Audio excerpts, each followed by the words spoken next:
3 months before the apocalypse arrived, I won $1 billion lottery jackpot. Without hesitation, I bought an entire building. I invested heavily, hardcore building an apocalypse fortress. The neighbors thought I was crazy, but I just wanted to lie back and farm. Until that day, when strange fog enveloped the globe. Everything changed. The virus evolved. Mutants invaded. Giant creatures roamed the cities. I never could have imagined that this building I'd accidentally built would become my cheat code for surviving the apocalypse. I've had bad luck my whole life, but finally got lucky and won $1 billion lottery. The day I got the prize money, I immediately bought a building in the old part of town. My hands were shaking when I signed the contract. After discussing it with my parents, we decided to combine the top floors for ourselves. The remaining floors would stay empty for now.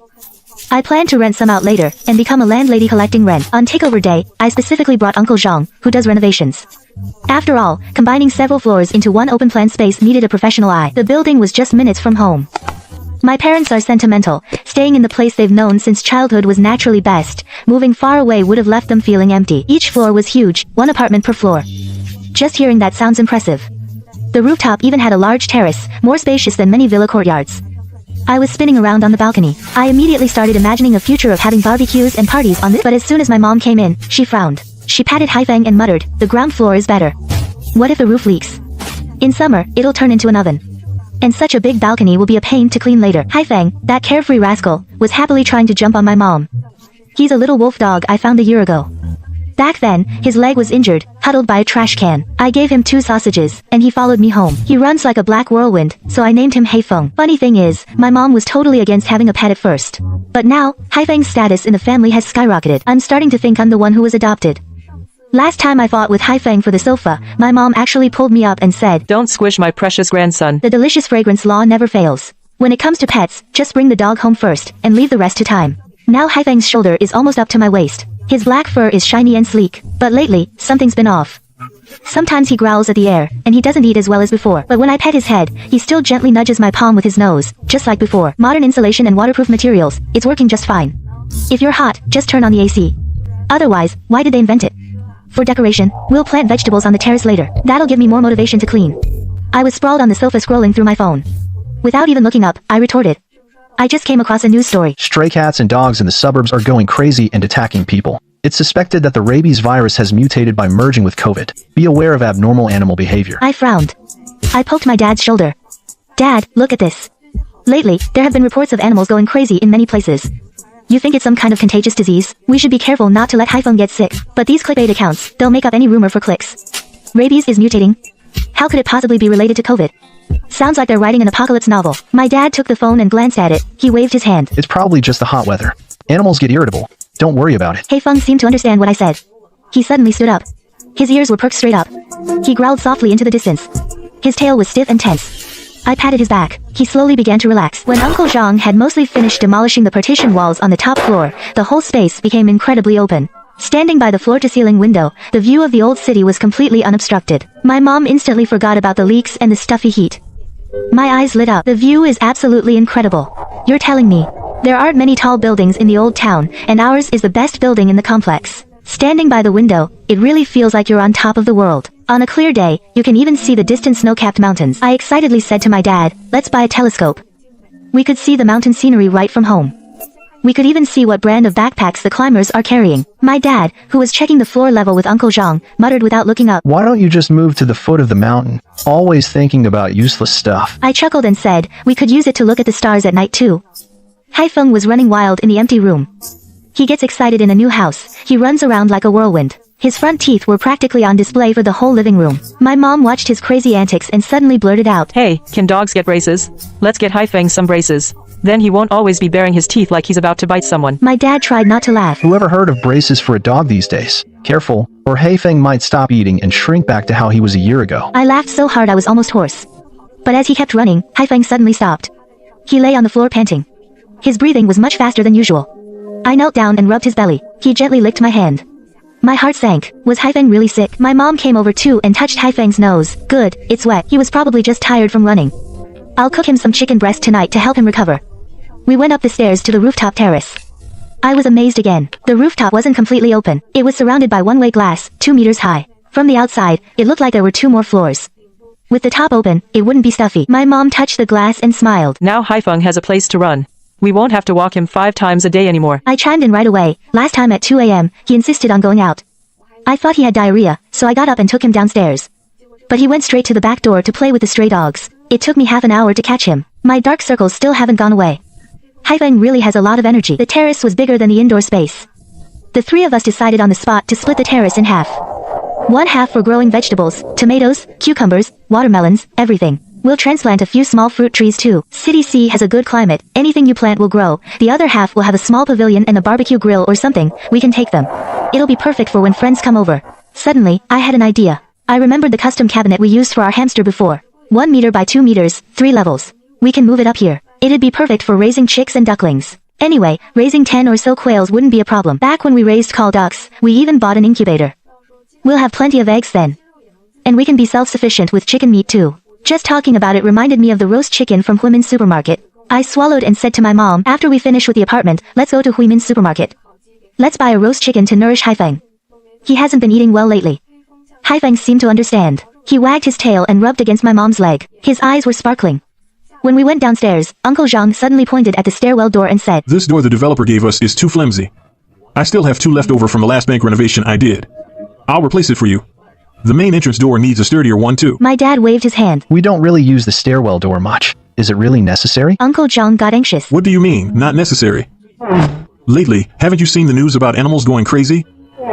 Getting a sturdy door will give you peace of mind. My doors have a 2 centimeter thick copper plate on the outside and a 10 centimeter thick cement layer inside. Even if a crazed animal charges at it, there's nothing to fear. Mining explosives couldn't even blow it open. You can use it with confidence. As he spoke, he patted the door provided by the developer. Last time I watched a foreign zombie movie, the doors broke with 1 hit. Clearly, they weren't made in China. My dad thought about it and nodded. If you don't need those doors, we definitely need to replace the front door, just to be safe. Let's also replace the windows with bulletproof glass. It's windy up this high. We can't have the roof blown off in a typhoon. Haifeng stood nearby and let out a soft bark towards Uncle Zhang, as if agreeing with the decision. Uncle Zhang took out a tape measure and measured all the doors and windows. After going home and discussing with the renovation company, they quickly settled on a renovation plan. To water the vegetables on the balcony, we installed 2 large water tanks on the roof. One stores tap water. We also installed solar panels and a wind power generator.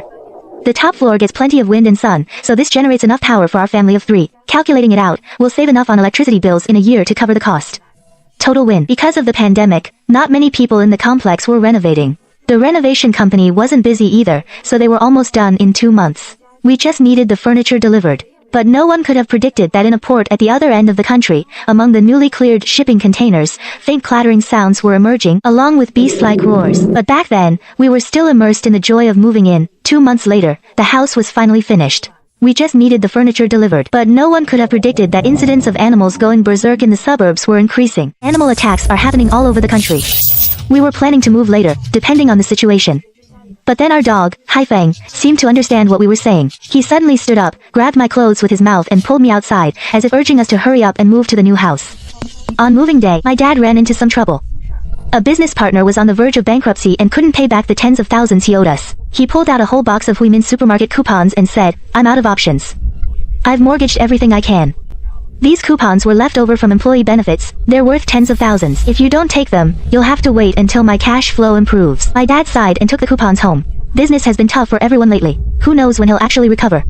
Let's just take the coupons for now. But I was actually pretty happy. Hey, Huimin supermarket has everything, from food and drinks to furniture and appliances. We can use them to get stuff for the new house. It's not a total loss. Meanwhile, Haifeng lay on the new sofa, watching us run around, all noisy and chaotic. The next day, my parents and I specifically drove the factory's flatbed truck. My backpack was stuffed full, packed with Huimin supermarket gift cards. My parents each dragged a huge shopping cart. The thrill of shopping without looking at prices is totally addictive. We headed straight for the grocery aisle. Vacuum-packed flour and rice have a long shelf life. We'll take a bag of each in the 1 jin size. The factory needs to provide lunch anyway. Might as well buy it together so it doesn't go to waste. Instant noodles, luncheon meat, ham sausages, snail noodles, all that instant food. We loaded them onto the cart by the case. Since the shelf life is 1 year, we'll just stock up for a whole year's supply. It piled up in the shopping cart like a small mountain. I've never liked the taste of tap water. Even with a water filter at home, I still think it tastes weird. I always drink bottled water. This time, I'm stocking up for a year's supply too. Big bottles, small bottles, didn't miss any. We didn't hold back in the frozen section either. Pork, beef, lamb, chicken, duck, fish, we took them all. We already had 2 fridges at home, a single door and a double door. The new place has an extra freezer. Luckily, Huimin supermarket focuses on bulk wholesale. Otherwise, we really couldn't fit all this meat. The sales assistant nearby couldn't help but come over and ask, Hello. Are you doing commercial procurement? I quickly waved my hands. No. We just have a big family. After saying that, I went back to loading the cart. I was afraid she'd ask more questions. We went to the second floor daily necessities section. Dad took one look and zeroed in on the camping section. Rock climbing gear, portable stoves, compact gas canisters, multi-tools, Swiss Army knives. His eyes lit up. He secretly gave me a look. I understood immediately. I immediately dragged Mom away to look at the new washing machines. Dad took the chance to stuff the things he wanted into the shopping cart, just the small portable gas canisters. He grabbed several boxes, 10 of them, muttering to himself that it would be convenient for camping trips, for making tea and grilling meat. Then we went to the smart home appliance section. I couldn't take my eyes off the gadgets. Dawa's newest drone model, and Litei's high-powered telescope. If I set it up by the new apartment's floor-to-ceiling window, I might actually be able to see the people rock climbing on Mount Qingmu. I quickly gave Dad a look. He immediately pulled Mom aside to look at the automatic cooking pots, seized the chance to hide the drone and telescope underneath the instant noodles.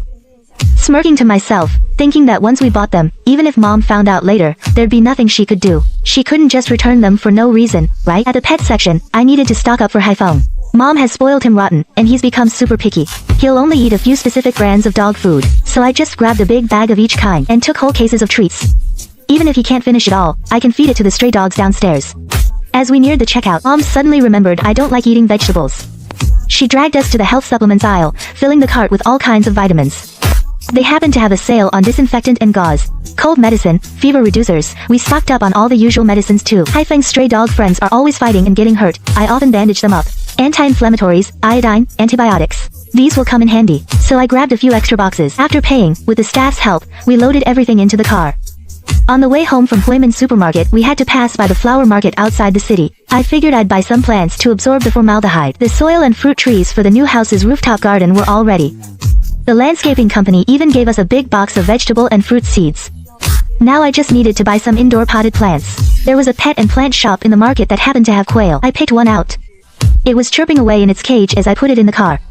When we got to the new house, there was just so much stuff. Most homeowners hadn't moved in yet, so the property staff were pretty free. We agreed on a price with them to help us carry everything up. In the elevator, I overheard them talking about the sluggish economy lately. Lots of people hadn't started their renovations. In the whole complex, they estimated only 7 or 8 families, like us, were about to move in. Stepping out of the elevator, I saw the newly replaced hallway door and almost laughed out loud. The way this door was installed was like my thesis after my advisor's revisions. A classic case of putting lipstick on a pig. Sure, it was ugly, but as long as it was sturdy, that was fine. It took 2 days to put everything in place. After airing the place out for 2 months, and packing clothes and other daily necessities, our family officially moved into phase 4. At 7 in the morning, my body clock woke me up. Haifeng was scratching at the door outside. I opened the curtains, and sunlight instantly poured in. Turns out the sun was already high in the sky. I'm a light sleeper. I wake up from the slightest light or sound. So with the new house, we went all out on soundproofing and blackout features. My parents can be in their room singing with microphones, and you can barely hear it outside. The curtains are specially made blackout ones. Pulling them shut makes the room as dark as night. I open the door, and Haifeng immediately darts inside. He jumps onto the recliner by the window and stares at the birds outside. Since moving to the new place, he hasn't been able to see his stray dog friends downstairs, so he's been a bit down. But luckily, it's not too far away. When we walk him later, he can still go play with his friends. Head out to get breakfast. Dad's already back from his 10-kilometer run. He's an amateur marathon enthusiast. He gets antsy if he doesn't run for a day. Breakfast is custard buns, xiaomai, grilled sausages, and the black sesame rice porridge I've had for over a decade. Mom always says drinking it helps your hair grow. I look at Dad's shiny bald head and don't have the heart to call her out on it. While we were eating, the sun was blazing, but after finishing, the sun was gone. Heavy fog rolled in, and visibility kept dropping. Mom complained, We finally got some good weather, and I was hoping to go up to the roof to sunbathe and help the tomatoes ripen faster. Dad laughed and said, That's just how it is. In Qingwu City, we're lucky to get 5 or 6 sunny days a month. Why do you think the girls here have such fair skin? Of course, except for our daughter. I rolled my eyes. You're really my biological father. A few days later, because of the pandemic, Dongcheng district, where we lived, was locked down. We could only quarantine at home. My parents didn't go out during this time either. Others were busy panic buying and group shopping, but we weren't worried at all. The supplies we'd stockpiled at home were enough for me, my parents, and Haifeng for another 2 or 3 years. But I always felt something was off about this lockdown. We hadn't heard of any confirmed cases nearby on social media platforms. Some strange messages would suddenly appear, then vanish without a trace. The next second I felt uneasy inside, but couldn't figure out why I could only go to the rooftop garden to play on my phone. The quail on the rooftop grew fast. At first, we only used 1 cage. Later, when the chicks hatched, we needed a second one. Now we already had several. I plan to stop hatching more tomorrow and cook a few eggs to try. They should taste similar to quail eggs. Lying on the lounge chair in the rooftop pavilion, watching Hayfeng digging in the mud at the base of the apple tree, getting all dirty, I couldn't help but laugh. I opened Jihu. The homepage was full of strange questions. Is it true you shouldn't look at the moon? What should you do if a snail's chasing you? Don't let anyone know what you can see. I frowned and scrolled past. These questions just felt really weird to me. The heavy fog lasted for a whole week. No one noticed that under the fog's cover, some mutated, massive creatures were roaming the woods outside the city, and some of these animals were slowly moving toward the city. A week later, the heavy fog cleared. People slowly began to realize something was wrong. Tuesday was overcast. Due to traffic restrictions, the city's ring road overpass, which was usually jam-packed during rush hour, had far fewer cars, but there were still a few vehicles passing by. Yet, everyone's face showed a trace of anxiety. No one knew a greater crisis was approaching. On the ring road overpass, a Volkswagen suddenly lost control. Like a drunkard, it swerved erratically through traffic. After smashing into several cars, it crashed hard into a bridge pillar. The hood crumpled into scrap metal instantly. Thick smoke, carrying a burnt smell, billowed up. The window was half down. From inside came a low, vicious growl, but the driver didn't appear. A man whose side mirror was torn off couldn't hold back. He walked over with a cigarette in his mouth, cursing at the window. What the hell? You must still be half asleep. Look how you're driving. His glasses left deep marks on his face. Just as he reached to knock on the window, his gaze swept inside the car and he froze.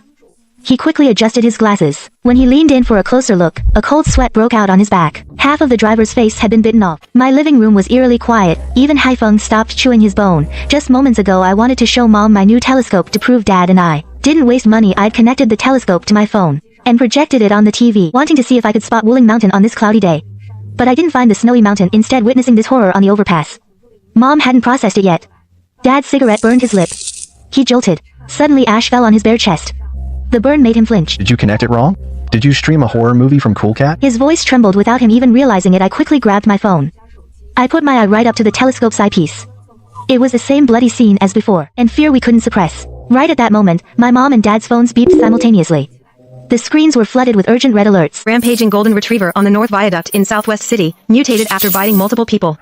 City hospital attacked by those who were bitten. Suspected new infectious disease. Emergency notice. All residents must stay home. Do not go outside or contact animals. Silence weighed down on us like a rock. Haifeng was the one to break the quiet. He picked up the big bone again. The bone thudded against the floor, shattering that brief moment of peace. This is a movie, right? Mom was still trying to convince herself. It's not a movie. I pointed at the screen. That's the viaduct behind the Huimin market, where we bought the roast duck last time. How did that golden retriever end up like that? Dad suddenly interjected. I told you, that public account article mentioned there have been reports recently of pets going crazy in many places. When I went out for the marathon last time, my friend's neighbor's German Shepherd went mad too. The viaduct isn't far from our neighborhood. A normal person could walk there in half an hour. But if those mutated people or rabid animals come this way... Mom was the first to calm down. She took out her phone and called the property manager. When the call connected, the property manager sounded quite friendly. Hello. How can I help you? Mom was about to ask if any rabid animals had been spotted in the neighborhood. Dad suddenly gave her a look. Mom paused for a second. She swallowed her words. Dad took the phone. His tone was natural. Hello, we're owners in Building 3. We're planning to renovate next month. We wanted to ask about the renovation restrictions. Can delivery trucks pull up to the building entrance? Are there many other households renovating? We'd like to see some design ideas. The property manager replied. Our community separates pedestrians and vehicles. Cars can't go to the building entrances. Not many owners are renovating right now.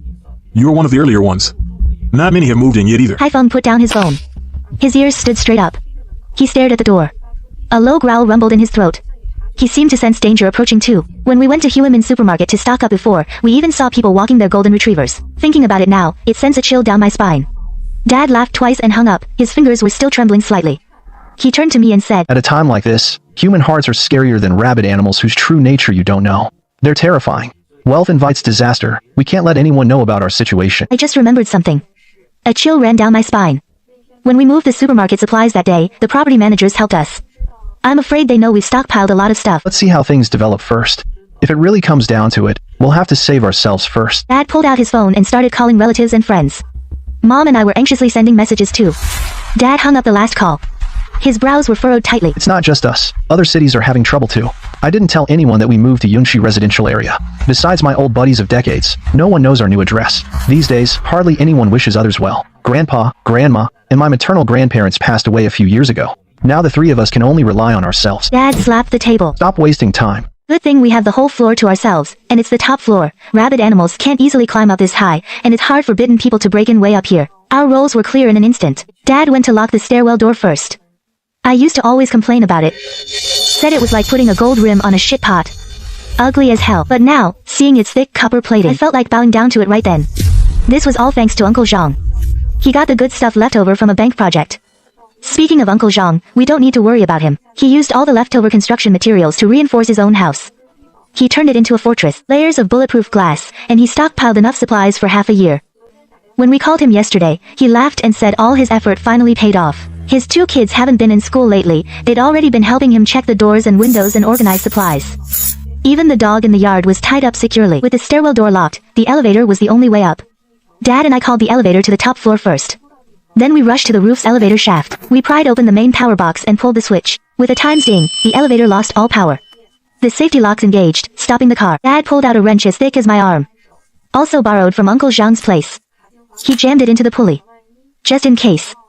Who knows if there's a backup power source on the first floor. Even if it doesn't get stuck, if someone forces the elevator to start, or an animal accidentally hits a button, the elevator would detect a fault and stop. Just in case it's like in the movies. Animals will develop intelligence later on. It's a kind of safeguard. Mom went up to the rooftop. She turned on the water valve to fill the 2 storage tanks. If we really lose power and water, solar and wind power can still generate some electricity.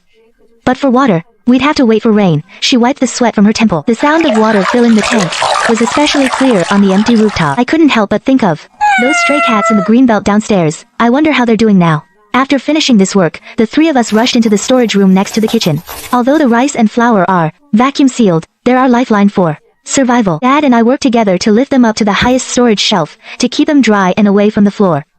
We put the perishable snacks and vegetables in front, and stacked the canned goods and dried foods further back. We sorted the seeds from the landscaping company by season as he arranged them. Dad said, Your mom and I did some farming when we were kids, so we know a bit about this, but just to be safe, you should quickly go online and print out information on dealing with animal mutations, first aid methods for bite wounds, and farming knowledge. Also download some things to pass the time. Dad went to the study to start the printer. The sound of paper printing was reassuring.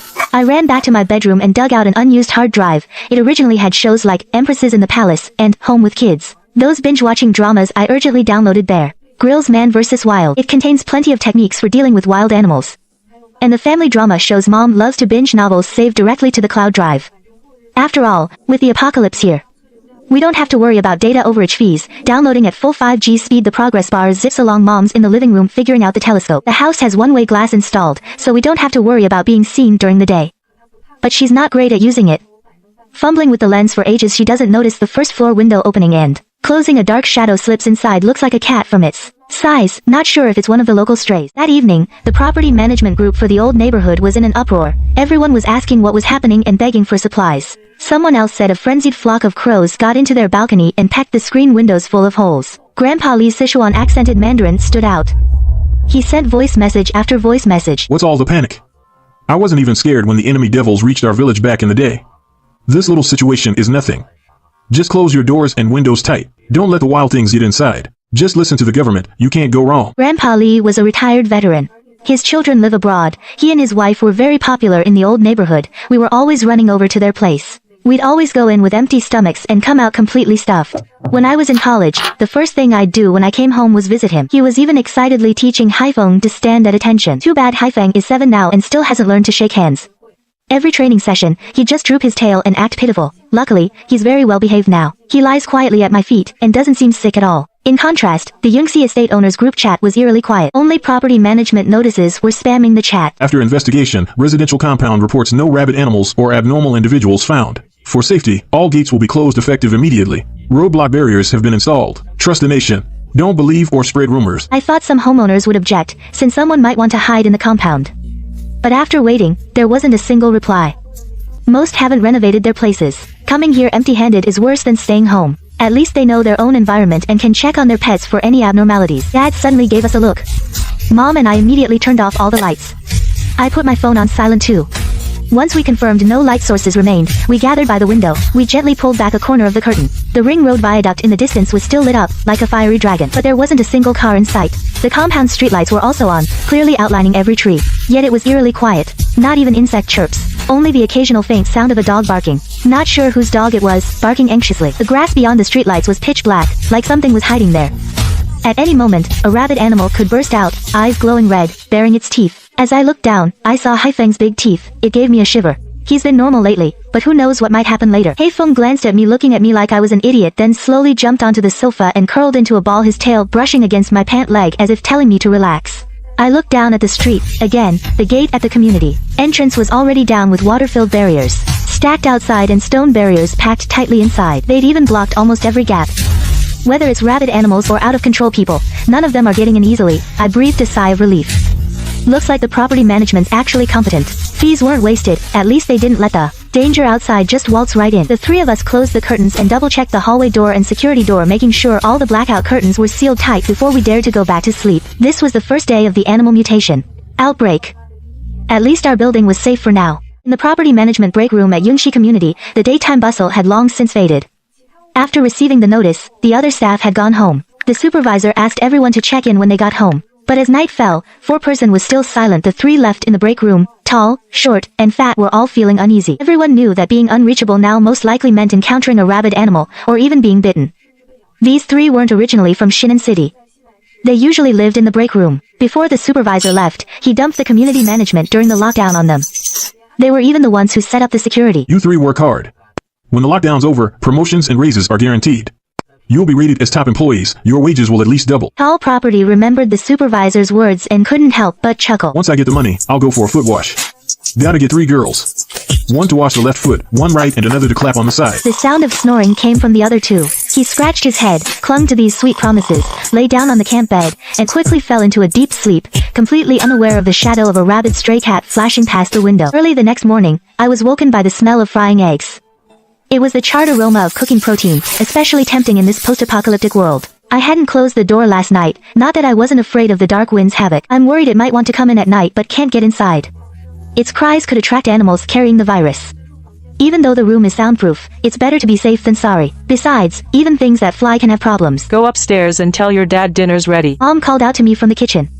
As soon as I stepped onto the rooftop stairs, I saw the previously empty vegetable patch had been completely turned over with fresh soil. Dad was bent over, scattering seeds into the soil. He didn't mind the dirt on his knuckles. He kept glancing up at the area outside the fence, worried a rabid animal might break in. What are you planting? I moved closer and asked. He didn't even look up. His hands evenly scattered the seeds into the soil. Lettuce. It grows fast. We can eat it in just over a month. The vegetables we've stockpiled at home won't last long. We need to replenish them early. That patch of land by your feet, we'll plant bok choy there later. It'll be ready right after we finish the lettuce. If the lettuce doesn't grow well, we can sprout mung beans and soybeans for bean sprouts. Luckily, we stockpiled a lot of beans for making rice paste. We don't dare use the blender now, so using them all for planting or sprouting is perfect. It saves us from going out and taking risks. He handed me a pinch of bok choy seeds. I took them and crouched down, copying his way of scattering the seeds. Haifeng was in the muddy area nearby, rolling around and getting all dirty. His tail was flinging mud everywhere, but he didn't dare go near the fence. It seems he can also sense the danger outside. After washing my hands, I took Haifeng downstairs. Mom had already set breakfast on the table. There were 3 little eggs fried to a golden brown. They were from our quail hens. We've had them for months, but this is the first time we're eating them. The eggs are smaller than quail eggs. After frying, they're smaller than a ping pong ball. Dad and I stared at the yolkless fried eggs on the plate, both feeling a bit amused and helpless.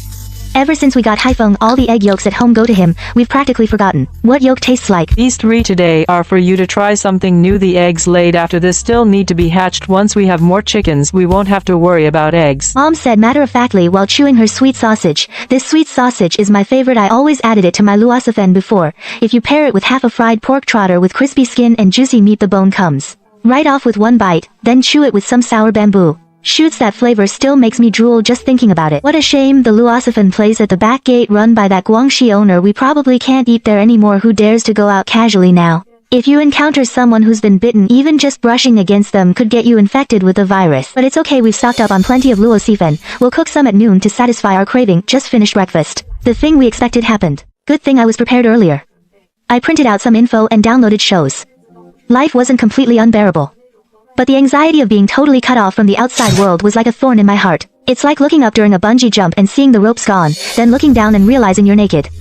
You feel completely weak. I was even more afraid of missing crucial news about the virus. Meanwhile, in the property management break room, the tall, short, and fat guys were arguing fiercely. Shorty wanted to check out the strange noise in Building 1. But the tall guy was scared of running into rabid animals or people. Finally, Shorty slammed the table and dragged the other two out. They'd just reached Building 1 when they heard a dull thud from the first floor. That unit wasn't renovated. It was full of construction materials. Right then, a man covered in blood was lying on the floor. Don't go near him. Shorty quickly stopped the fat guy from stepping forward. Bitten people become aggressive. Not that they last long anyway. Let's pretend we didn't see anything. One touch from him and we're infected. The three of them huddled in the hallway. With nothing else to do, the three of us connect the telescope to the phone and cast it to the screen. Watch the screen to see what's happening outside. At Galaxy Plaza, a few kilometers away, there were actually over 100 people gathered. They were probably people who couldn't get home when the mall closed yesterday. The plaza's main gate was completely blocked with shelves, tables, and chairs. Outside lay several bodies of those who had been bitten. The blood on the ground wasn't even dry yet. It seems that yesterday, someone here was bitten by a rabid animal. Luckily, they didn't let the infected inside. But Galaxy Plaza has a strong foundation. There are 2 large supermarkets on the basement level. The outdoor garden on the 4th floor even grows vegetables. They even keep cows, sheep, and alpacas. As long as the people inside guard the gate well and don't let virus-carrying animals or bitten individuals inside, they can hold out for a while. I also saw them moving food to the mall's management office. Security guards with clubs were patrolling the entrance. A man in a suit was directing them. It looks like they're going to distribute resources uniformly. That should reduce fighting. A small blessing in this misfortune. Looking further out, the prosperous South District was like a living hell. Cars were scattered chaotically on the streets. Many were still smoking, reduced to charred frames. Many bodies of the bitten lay on the road. There were also a few rabid stray dogs prowling near the corpses.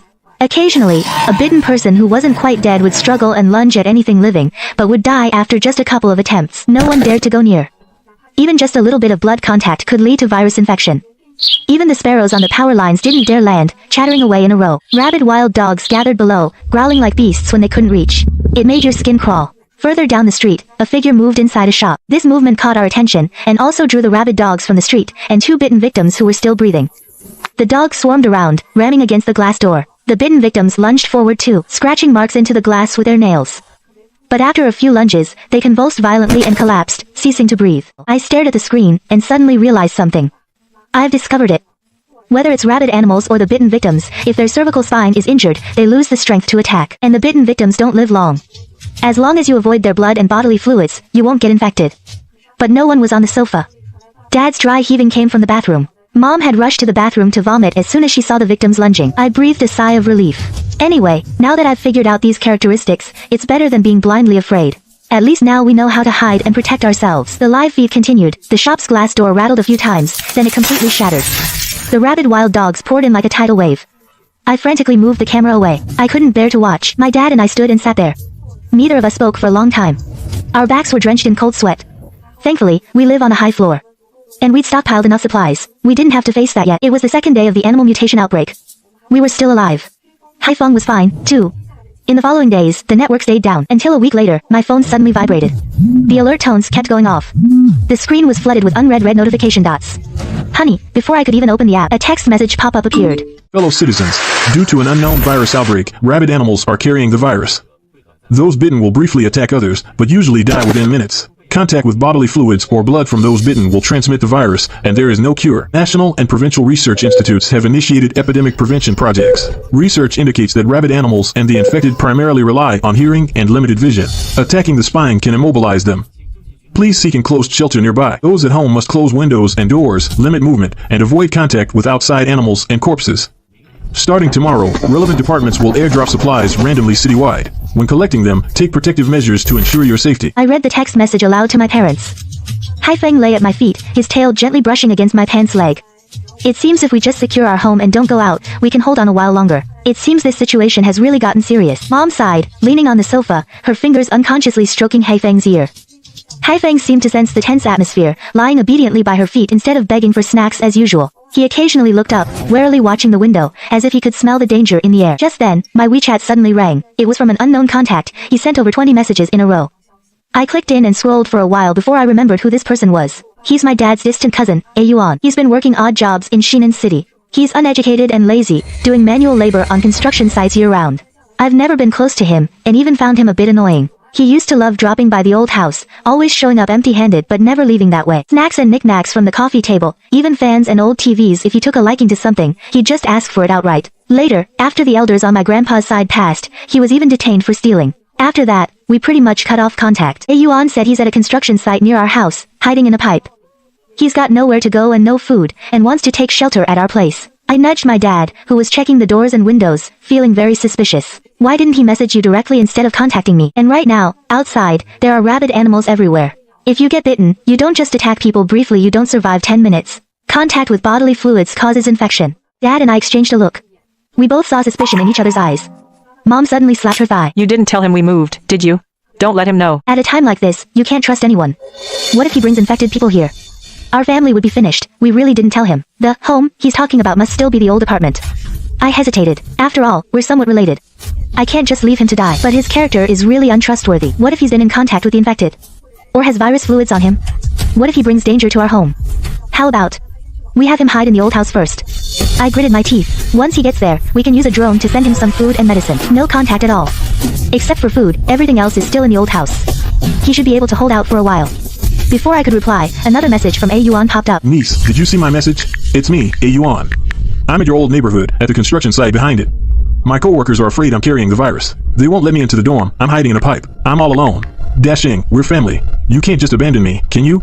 Before your grandpa passed, he specifically told your dad to look out for me. Reading these words, my stomach churned. But I also knew that my dad and A Yuan had met a few times as kids back in our hometown. A Yuan's father, who was my dad's distant cousin, had helped our family when we were in trouble. My dad had always remembered that favor. Before, when A Yuan came to get things, even if my dad was reluctant, he'd put up with it. My dad and mom exchanged a glance and nodded. First, confirm if he's really alone and if he's had contact with any rabid animals. I quickly sent a message to ask. A Yuan replied instantly. Just me. Haven't touched those monsters. He even sent a photo from the pipe as proof. The photo showed no one else, and no obvious bloodstains. No choice. I could only give him the building number of the old house. My dad and mom went to the storage room to pack supplies. Lightweight compressed biscuits, canned food, iodine, and anti-inflammatory meds. They filled a large bag. The old house isn't far from our new home. A drone trip is totally feasible. Plus, the old house was burglarized before, so we'd already installed a video doorbell and a code lock. We can see the doorway in real time and hear sound. That's somewhat reassuring. I opened the electronic monitor. The screen immediately showed the view of the old house's entrance. The neighbor across the hall went abroad on vacation before the pandemic. We even helped them put up their New Year's couplets. I wonder if they're safe overseas right now and if they can avoid this animal mutation. A Yuan said he's at a construction site only a few dozen meters from the old house. I don't know why he didn't mention it before. Was he waiting for others? Just about 10 minutes later, the app suddenly transmitted the sound of the building entrance opening. The entrance door in this old building's been broken for ages. It can close but won't lock. I pricked up my ears and actually heard A Yuan talking. Wait, don't make a sound. My brother's family's rich. They must have stocked up on lots of food and medicine. At a time like this, having these things is better than anything. If we get our hands on them, we can survive a few more days. My heart sank. There are others with him. And from the sound of it, they're here to steal our supplies. Then chaotic footsteps came from the stairwell. Someone chuckled and said, Brother Yuan, your niece is in college, right? She must be really pretty. With everything so chaotic outside, a young girl like her will need our protection. Several people's creepy laughs mixed together. It came through the peephole camera. It made my skin crawl. Good thing I didn't let them in. If they forced their way inside, not only would our supplies be gone, my whole family would have been in danger. I quickly called my parents over. The three of us huddled around the screen. My dad's face instantly turned pale. He hates when people scheme against our family, especially during an apocalypse like this. One wrong move and you're dead. Soon, a Yuan appeared on the screen. 4 people followed behind him. They were all wearing dusty work clothes, gripping shovels and hammers. On one person's shovel, dark red liquid was dripping. Looks like they ran into some rabid animals on the way. But they took care of them. But is that liquid animal blood? Or human blood? Could it be carrying a virus? The man at the back had dark skin, a scruffy beard, and kept using his sleeve to wipe grime off his face. He looked especially filthy. They were stepping very lightly, making almost no sound. A Yuan didn't knock directly. Instead, he shoved the person next to him and gave a signal. The other 4 immediately tightened their grip on their weapons. They retreated to a blind spot out of the camera's view. Clearly, this was planned. They wanted to ambush us once we opened the door. Good thing I'd already messaged the neighbors in our old complex, telling them to lock their doors and stay inside. No matter what you hear, don't open the door. Mom whispered, her voice full of relief. Otherwise, if these people broke into someone else's home and brought the virus inside, the consequences would be unthinkable. On the screen, A Yuan finally stepped forward and knocked. He put on an overly friendly tone. It's me, A Yuan. Open up. I told my niece, my coworkers are afraid I'm carrying the virus. They're shunning me. I have no choice but to come to you alone. He leaned close to the peephole. I could clearly see his teeth, yellowed from years of smoking, and the plaque between them. My stomach churned again. I was even more worried he might have been in contact with infected people and just wasn't showing symptoms. My dad took the phone. He was about to activate the peephole's microphone to speak when the screen suddenly went black. The lights in the house went out instantly. The TV and fridge all shut down. A few seconds later, they rebooted. The solar power system on the roof had kicked in. The whole city lost power and internet. My dad hurried to the window. He looked out at the dark streets in the distance. My phone had no signal either. Now we couldn't even know what was happening outside. We had no idea what was going on in the old neighborhood. I quickly pulled out my phone. Sure enough, there was no signal. The last thing transmitted was the sound from the app of the main door opening again. I don't know. Was that a Yuan and his crew breaking into the old house? Or did someone else show up? Over the next few days, the power and internet never came back. Even the running water was getting weaker. Looked like we were about to lose water too. I felt a bit guilty. I was worried that the people a Yuan brought might cause trouble for the neighbors in the old complex, or spread the virus there. Luckily, the old complex had a lot of thefts before, so every household installed security doors and windows. The security was pretty good. They shouldn't be able to break in so easily. And the neighbors all listened to my warning, and didn't open their doors. That afternoon, I was really craving some lucifen. I knew my dad couldn't stand the smell, so I took my little pot and a chair up to the rooftop. There was some shade by the elevator shaft on the roof that was perfect for blocking the sun. I sat down on the ground, looking at the lettuce sprouts in the vegetable patch. I couldn't help but sigh. We'd run out of fresh vegetables long ago. Lately, we've been surviving on bean sprouts. Soak them one day, and you can eat them the next. If only the lettuce would grow faster. Adding a few leaves to the lucifen would make it taste even better. It'd give us some vitamins too, and boost our immunity. After all, with a virus raging outside, we can't afford to have weak immune systems. The sky was very blue. A few birds drifted slowly by. It seems only these birds are unaffected by the apocalypse. They can still fly freely. Back in the old days, on such a beautiful day, the people of Shinan City would have all flocked to the park lawns to sunbathe. Not like now, where even stepping outside is nerve-wracking, afraid of running into rabid animals or infected people. I chewed on a peanut, wondering to myself when things would get back to normal. Suddenly, I thought I heard something nearby. I stopped chewing and listened carefully, but the sound was gone. Was it just the sound of me chewing peanuts too loudly? Did I mishear? Or was there a mutated animal outside, just too far away to hear clearly? Shook my head and was about to keep eating when the sound came again. It seemed to be coming from the elevator shaft, a mechanical sound. My heart tightened. I quickly swallowed the food in my mouth, stood up, and hurried over to the elevator shaft. I pressed my ear against the wall to listen. That's right. It's the sound of an elevator moving. Someone started the elevator. I rushed downstairs holding the little pot. As soon as I entered the living room, I saw Dad. He was hunched over the telescope. His brow was furrowed. Someone started the elevator. I heard the noise from the elevator shaft on the roof. Right after I said that, I realized Dad didn't look surprised at all. Instead, he said calmly, I see them. It's those three from the property office. A few days ago, I noticed them sneaking around in the property office. I didn't think they'd actually dare to mess with us today. Let's go check upstairs. Years of tacit understanding made Mom understand instantly. She turned to check the security door. She confirmed all three locks were secured. Then she gave us an okay sign. Dad and I hurried upstairs. We pushed open the door to the roof's elevator shaft. We opened the electrical box and saw the indicator lights inside were indeed on. Clearly, someone on the first floor had turned on the backup power. Luckily, the wrench we jammed into the pulley was still there. The elevator was stuck solid. The fault light kept flashing. I breathed a sigh of relief. I secretly made a resolution. After this is over, I must bow to Uncle Zhang when I see him. If it weren't for this shabby door and wrench he gave us, who knows what trouble we'd be in today. The three downstairs saw the elevator wasn't moving, so they could only curse and go back to the property office. You know, the ones who helped us move in were these same three guys. They've been trapped in the residential compound these past few days, surviving solely on airdrop supplies. Fortunately, several crates of supplies had fallen into the residential area, so they weren't worried about food and drink for the time being. At first, these three were pretty well behaved. The short property manager even stopped the tall guy and the fat guy from breaking into the homeowners' units. But as the days without water and power dragged on, their ambitions grew. Through my binoculars, I saw that the originally empty property management office was now piled high with things they'd hauled from other units: electrical wires, fiber optic cables, copper wire, iron wire, and even some seemingly expensive renovation materials. Later, they even found a newly renovated apartment and hauled the safe back with them, probably planning to cash it all in after the apocalypse ended. But you get tired of instant food. When the last ham sausage was stuffed into the fat guy's mouth, they finally set their sights on us. After all, when they helped us move our stuff in, they saw with their own eyes we brought a whole truckload of supplies. They knew we didn't just have food, but plenty of good stuff. So, using their property management access, they found the key to the first floor power distribution box and activated the elevator's backup power. They probably forgot every elevator has backup power. These past few days, they'd been relying on their own building's backup power to get by. Seeing the elevator display stop on the top floor confirmed for them that we were home. I could just imagine the looks on their faces. The tall property manager gulped and said, Just a family of three. Two grown men. What can a woman do? Just put on makeup. The fat guy rubbed his hands and agreed. I'm sick of eating instant noodles. But they didn't expect that we had jammed the elevator so it couldn't move. The fat guy yelled in frustration. Take the stairs. Are we just gonna leave a whole apartment of food and a woman behind? The tall guy joined in, but the short guy was more calm. He frowned and said, If they block the elevator, they're probably guarding the stairs too. What if they have weapons? Don't go for wool and come home shorn. Let's check.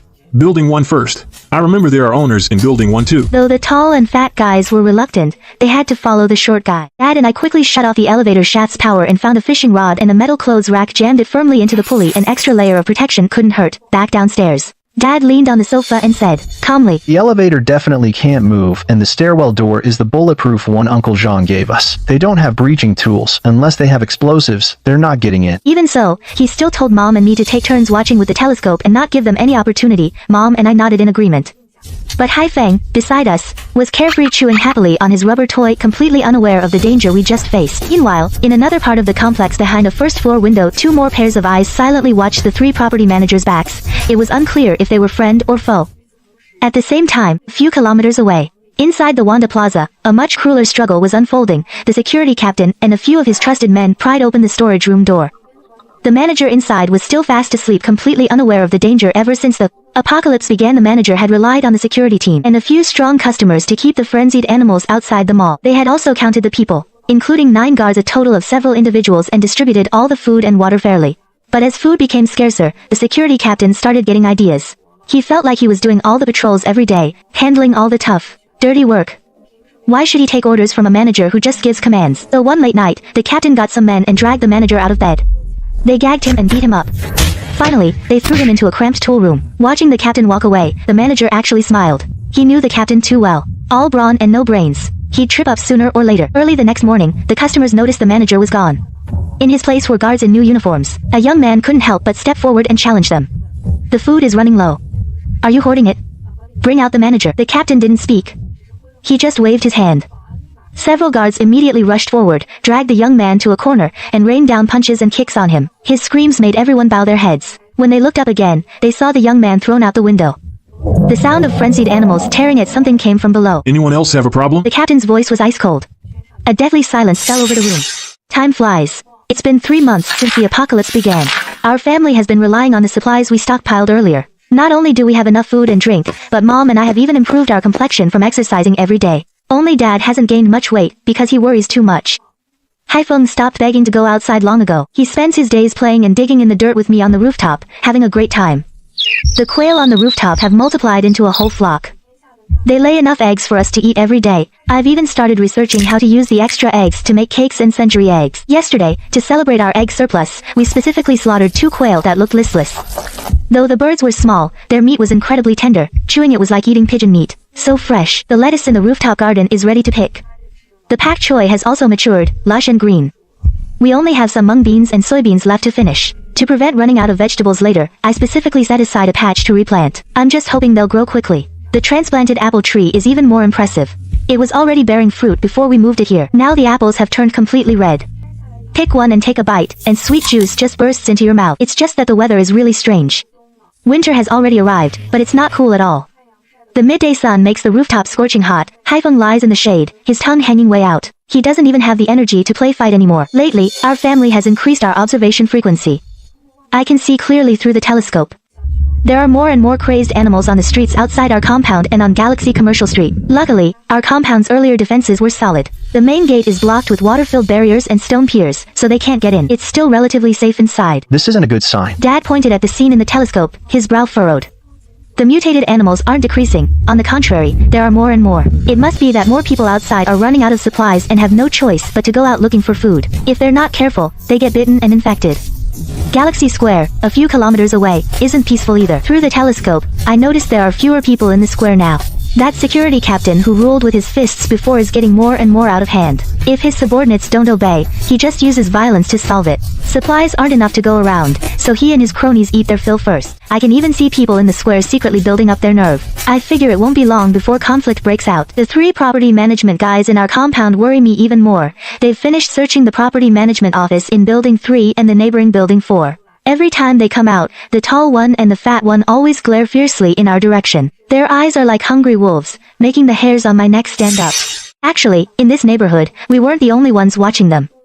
2 people lived on the first floor of Building 1, named Lu Ye and A Bai. I later found out that 2 years ago, they had a falling out with their families and fled to Shinan City. They spent all their savings on this apartment. They were the first to renovate and move in. This was their 10th year knowing each other, and their 8th year in love. I heard it was because of outside prejudice and their family's opposition that they fled here, wanting to live a quiet life. When they moved in, they stockpiled a lot of supplies. They planned to rest for a few months, but never expected the apocalypse to hit. Luckily, Building 1 is far from the property office and close to the main gate. Those three haven't searched here yet. Even if they do, it's not a problem. These two people in their 20s are very strong. If it comes to a fight, their chances are good.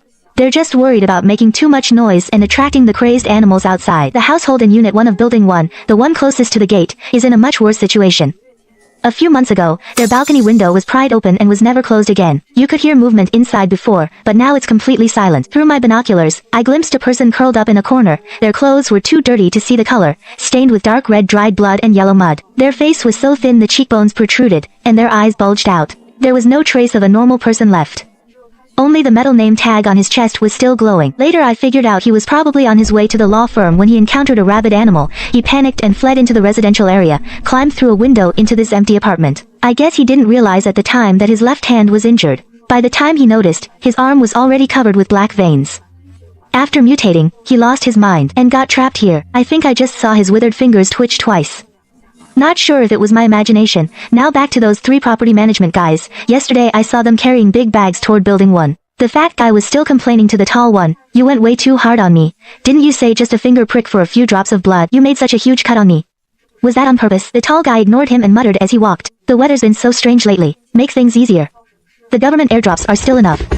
Yesterday's crate even had braised pork cans and self-heating fried rice.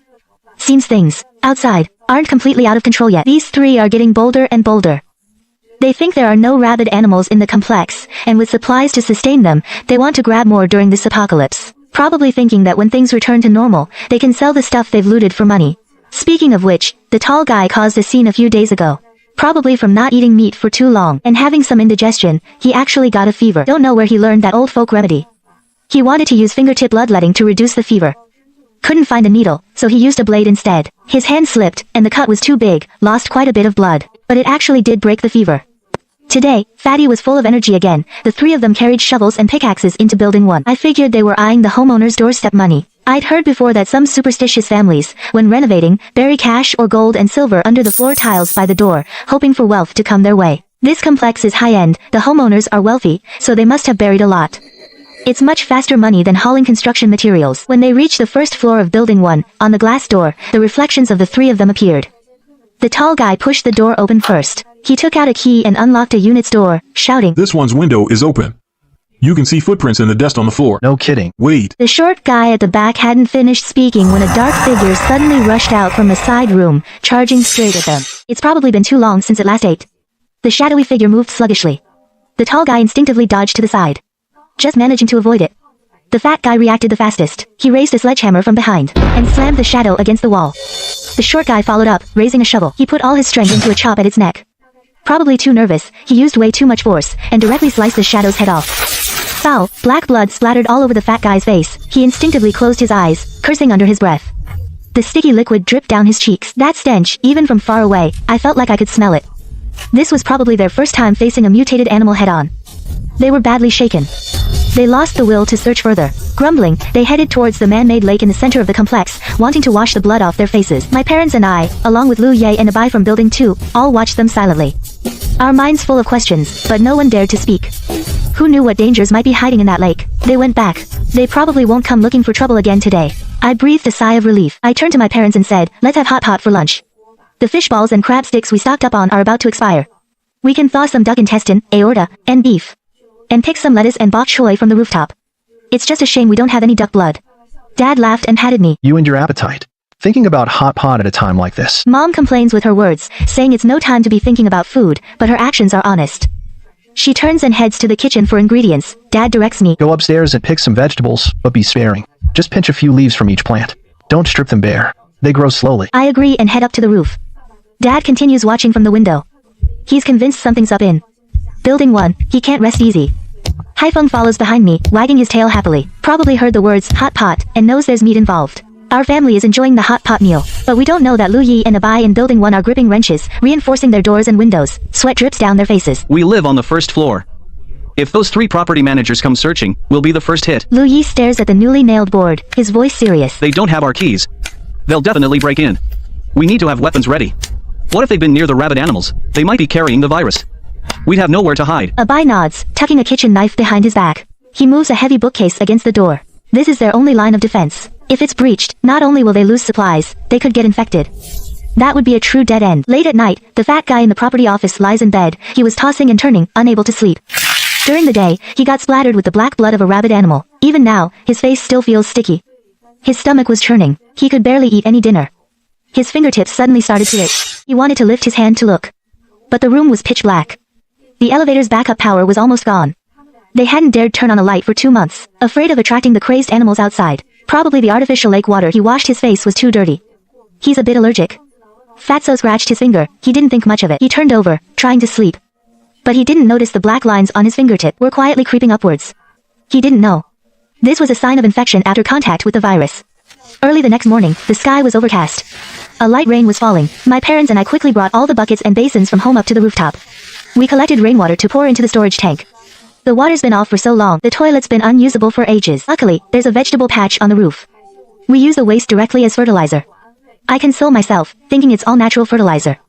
The vegetables will grow even better. Haifeng used to love digging in the mud of the vegetable patch, but now he stays far away. Probably thinks the smell is too strong. Acting like he's got a cleanliness complex. Mom looked at the withered plants in the garden. She just pulled them all out. She turned the soil and planted chili peppers, ginger, garlic, and scallions. Frozen meat gets tasteless after a while. These seasonings will enhance the flavor, and they store for a long time. They'll last us a good while. It's dangerous outside now. We need to conserve supplies where we can. In the property management office, tall guy nudged Fatso, who was still lazing in bed. What's up with you today? You're not even enthusiastic about eating anymore. The fat guy groaned a couple of times. His voice was as weak as if he had no energy left. I'm dizzy. I don't want to move. You guys go ahead. I'll rest for a day. The shorter guy walked over. He felt the fat guy's forehead, his brow furrowed. Why is it so hot? Could it be that yesterday you were splashed by the blood of that rabid animal? The taller guy didn't think much. He waved his hand. Then the two of us will check out building 2. You rest well. Don't move around. The two of them put on their backpacks. They carried more weapons. Yesterday's fear from facing the rabid animal hadn't faded. They didn't dare be careless this time.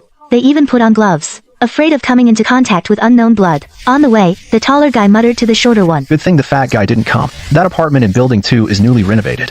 There must be lots of valuables. With one less person to split with, we can take more. Once we get the stuff, we'll come back fast. Don't stay out too long. They didn't know the fat guy on the bed suddenly opened his eyes. Blood vessels covered his sclera, like a layer of red mist. Black patterns crawled up his left arm, pinned beneath him, spreading from his shoulder towards the right side. He was already infected with the virus. He was starting to mutate. He just hadn't completely lost consciousness yet. Once they completely lose control, they turn into monsters that only attack. And they don't last long. Luye and Abai look through the peephole and see the tall and short guys heading toward their place. Their hearts leap into their throats. Only 2 of them. Easier to handle than 3. Don't let their blood splash on you. Lu Yi pulls Abai toward the kitchen.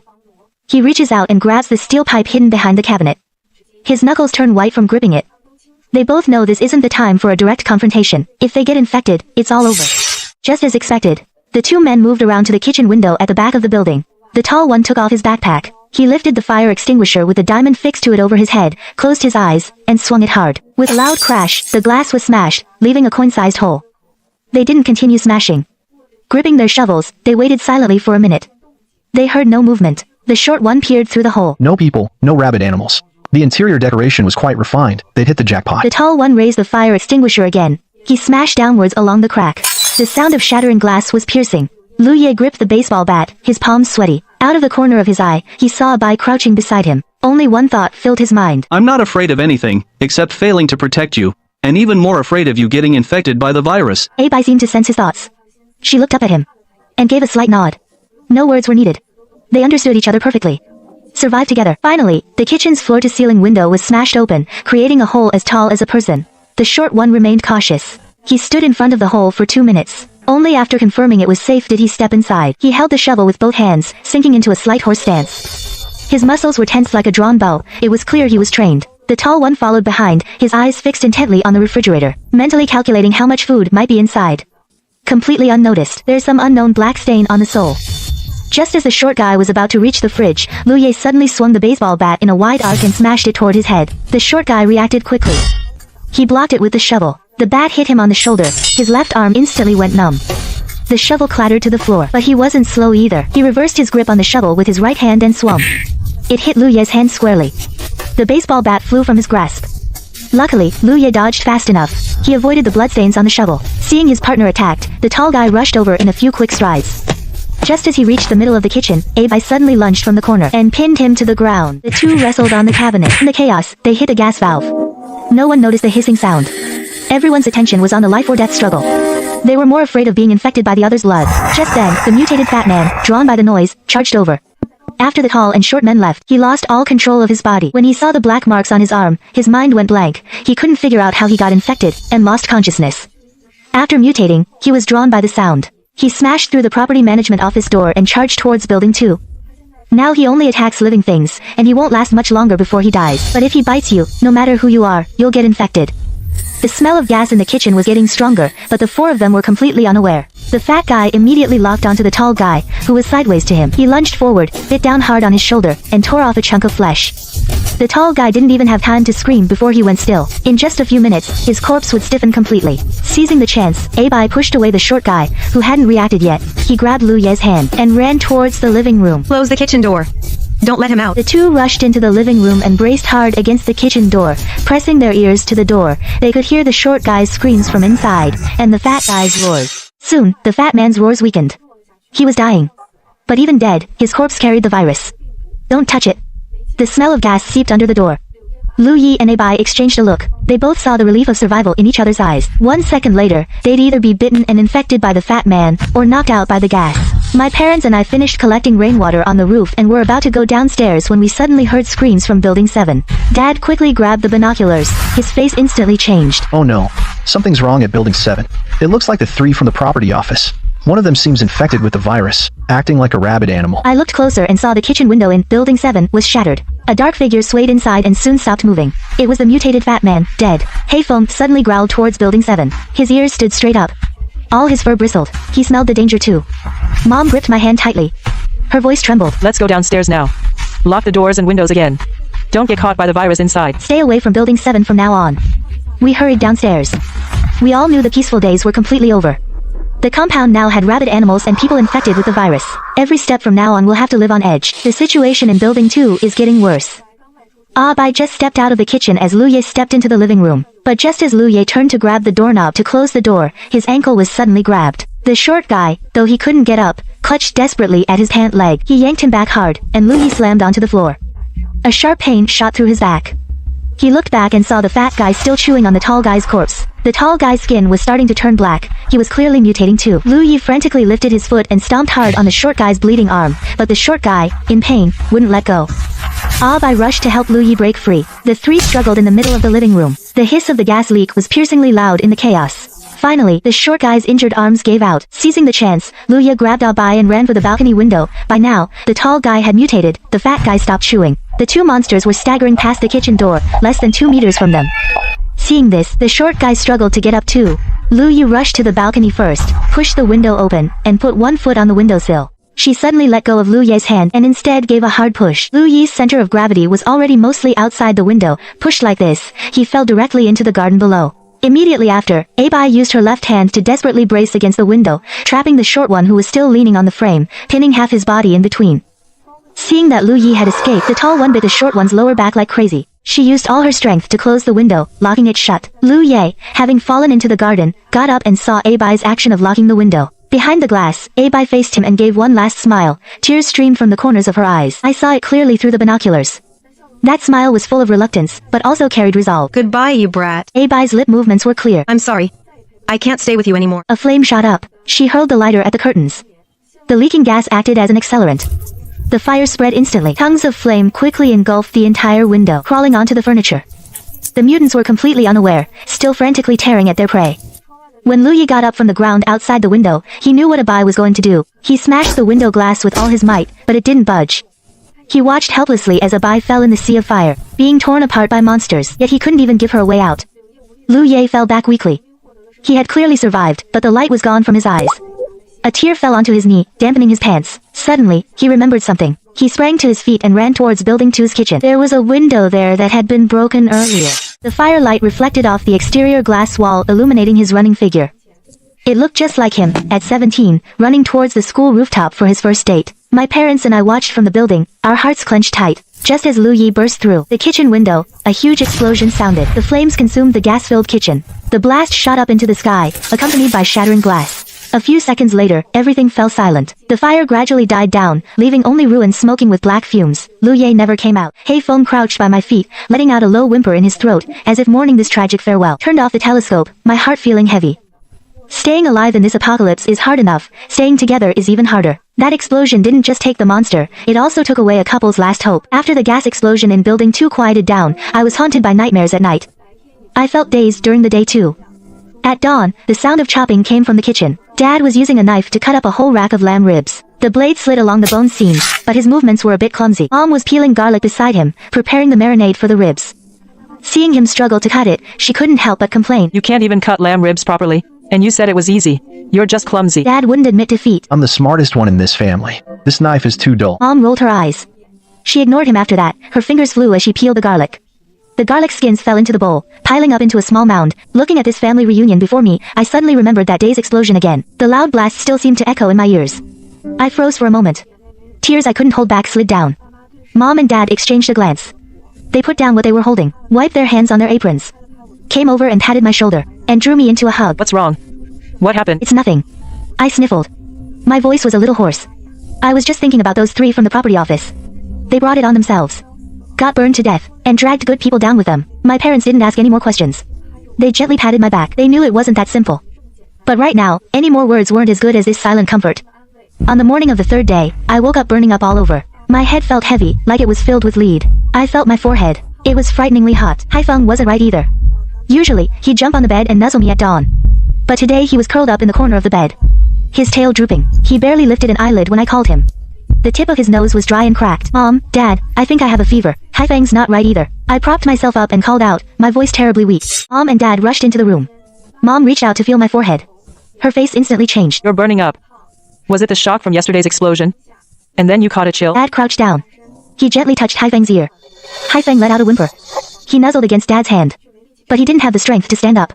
My heart immediately sank. A fever now is no small matter. What if I was exposed to the virus? What if I'm infected? Haifeng's an animal. If he gets infected too, could he turn into one of those rabid monsters? Mom, Dad, don't come near me. I shrank back. Tears started falling uncontrollably. If I'm infected, I might attack you. Haifeng might too. Take us to an empty room downstairs. I'll stay with him. We won't be a burden to you. Mom's eyes welled up instantly. She hugged me tightly. Don't talk nonsense. It's just a regular fever. How could it be an infection? Haifeng is just sick too. We'll find some medicine for you. You'll be fine. Dad also gripped my hand. His voice was trembling a little. Don't think like that. We have fever reducers at home, and pet cold medicine for Haifeng. Take the medicine first, and we'll see. Everything will be okay. They started looking for the medicine as they spoke. Mom prepared the fever reducer for me. Dad mixed the pet cold medicine into some chicken paste.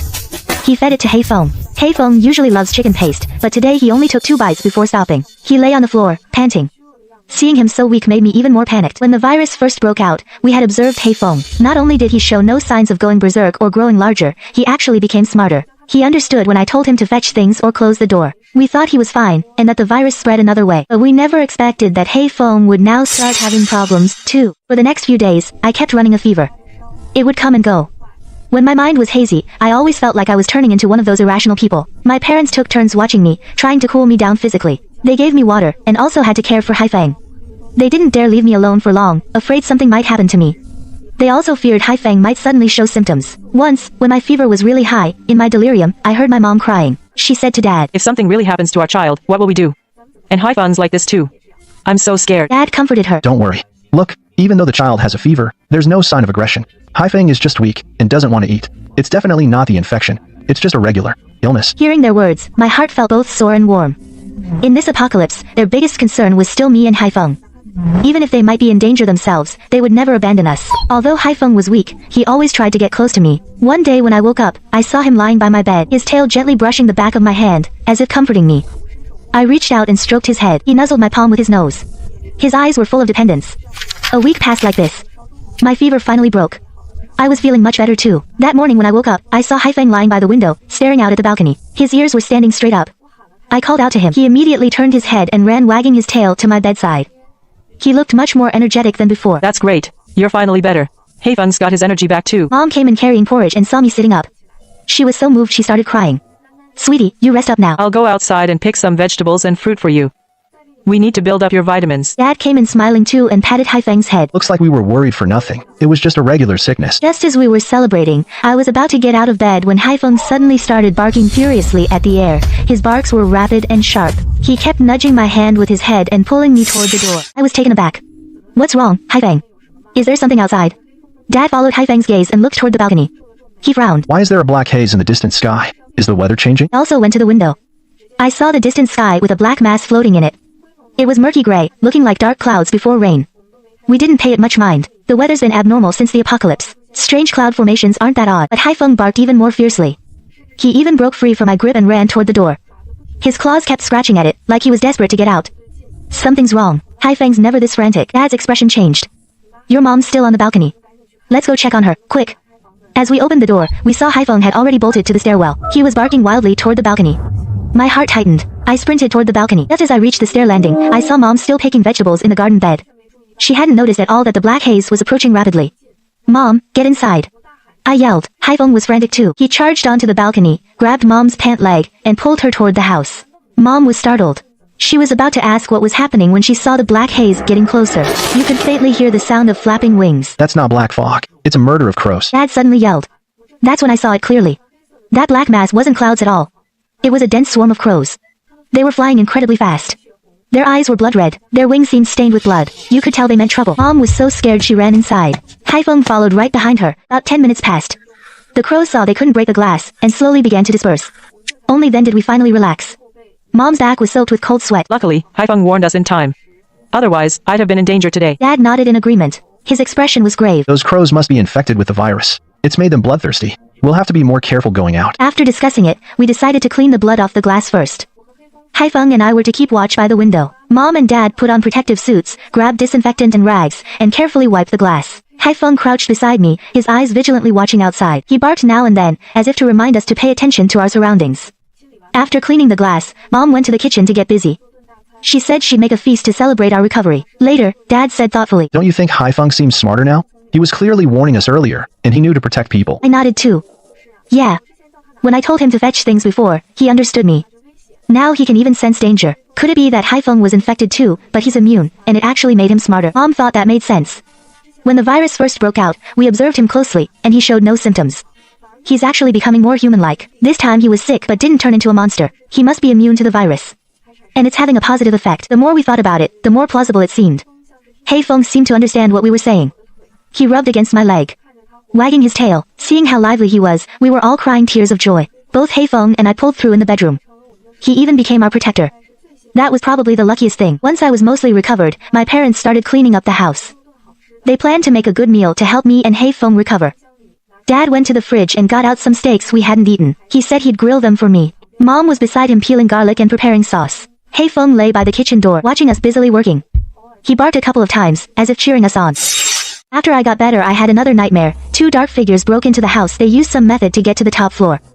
Don't know how they did it, but they opened the hallway and security doors. They tiptoed through the bedroom, and came to my room. Moonlight shone through the window. Saw them holding long knives. The blades glinted. The glare was blinding. Then came a scream. I jolted awake from the dream, drenched in sweat. The room was pitch black. Haifeng was sleeping against my leg. He woke up from my movement and tilted his head to look at me. His tail gently brushed my pants leg as if comforting me. I wiped the cold sweat from my neck. My heart was still racing. The dream felt so real. It matched our home's layout exactly. For a moment I couldn't tell if it was dream or reality. Just then the bedroom doorknob suddenly rattled. Someone was turning it from outside. I snapped to full alert. Haifeng perked his ears up, staring at the door. The door wasn't locked. It would open with just a turn. The next second the door was pushed open. A crack. Dad's bald head poked through. What's all the yelling about this early? Get up and have breakfast. I breathed a sigh of relief, patted my chest, and got up. Haifeng had already dashed out and was snuggling up to Mom's legs, wagging his tail furiously. At breakfast, Dad looked at me and said earnestly, You saw what happened with that building. It's like they say, a man's guilt lies not in himself, but in the treasure he holds. Society has collapsed now. The law doesn't work anymore. It all depends on individual morality. But when people are starving and their lives are threatened, there's no telling what they might do. Right now, the most dangerous thing isn't those infected monsters. It's people's hearts. I nodded. I used to live in peaceful times. Violent crime was something I only saw on the news, far away from me. But now, danger was happening right under my nose. It was hard for me to accept at first, but I knew I had to adjust my mindset. Mom, Dad, starting today, I'll exercise every day. I'll start with running. Today I'll run 5 kilometers. Even if I can't fight, at least I can run away. My parents smiled, but didn't burst my bubble. With my fitness level, 5 kilometers was totally unrealistic, but it's a thought that counts. Sure enough, I couldn't even make it 1 kilometer. I went home, took a shower, and brought my drone up to the roof. After observing for so many days, it seemed like there was no one else in the complex. But I still wasn't comfortable. What if someone was infected at home and too weak to come out, and we just didn't know about it? I've decided to use drones to check every building. If we can actually eliminate the threat, our operational area could expand to the entire complex. The 3 property management guys had already searched quite a few buildings. Now only Building 7 and Building 8 are left. I deliberately skipped Building 7. The fire and explosion there are still stuck in my mind. Building 8 was mostly empty units with no windows installed or windows left open. The search went smoothly. After checking the last building, no one showed up on the screen. I breathed a sigh of relief. From now on, moving around at home, I won't have to be so careful and worry about making noise. When I went downstairs, I saw Mom running on the treadmill in the living room. In this post-apocalyptic world, this treadmill has helped us relieve a lot of stress.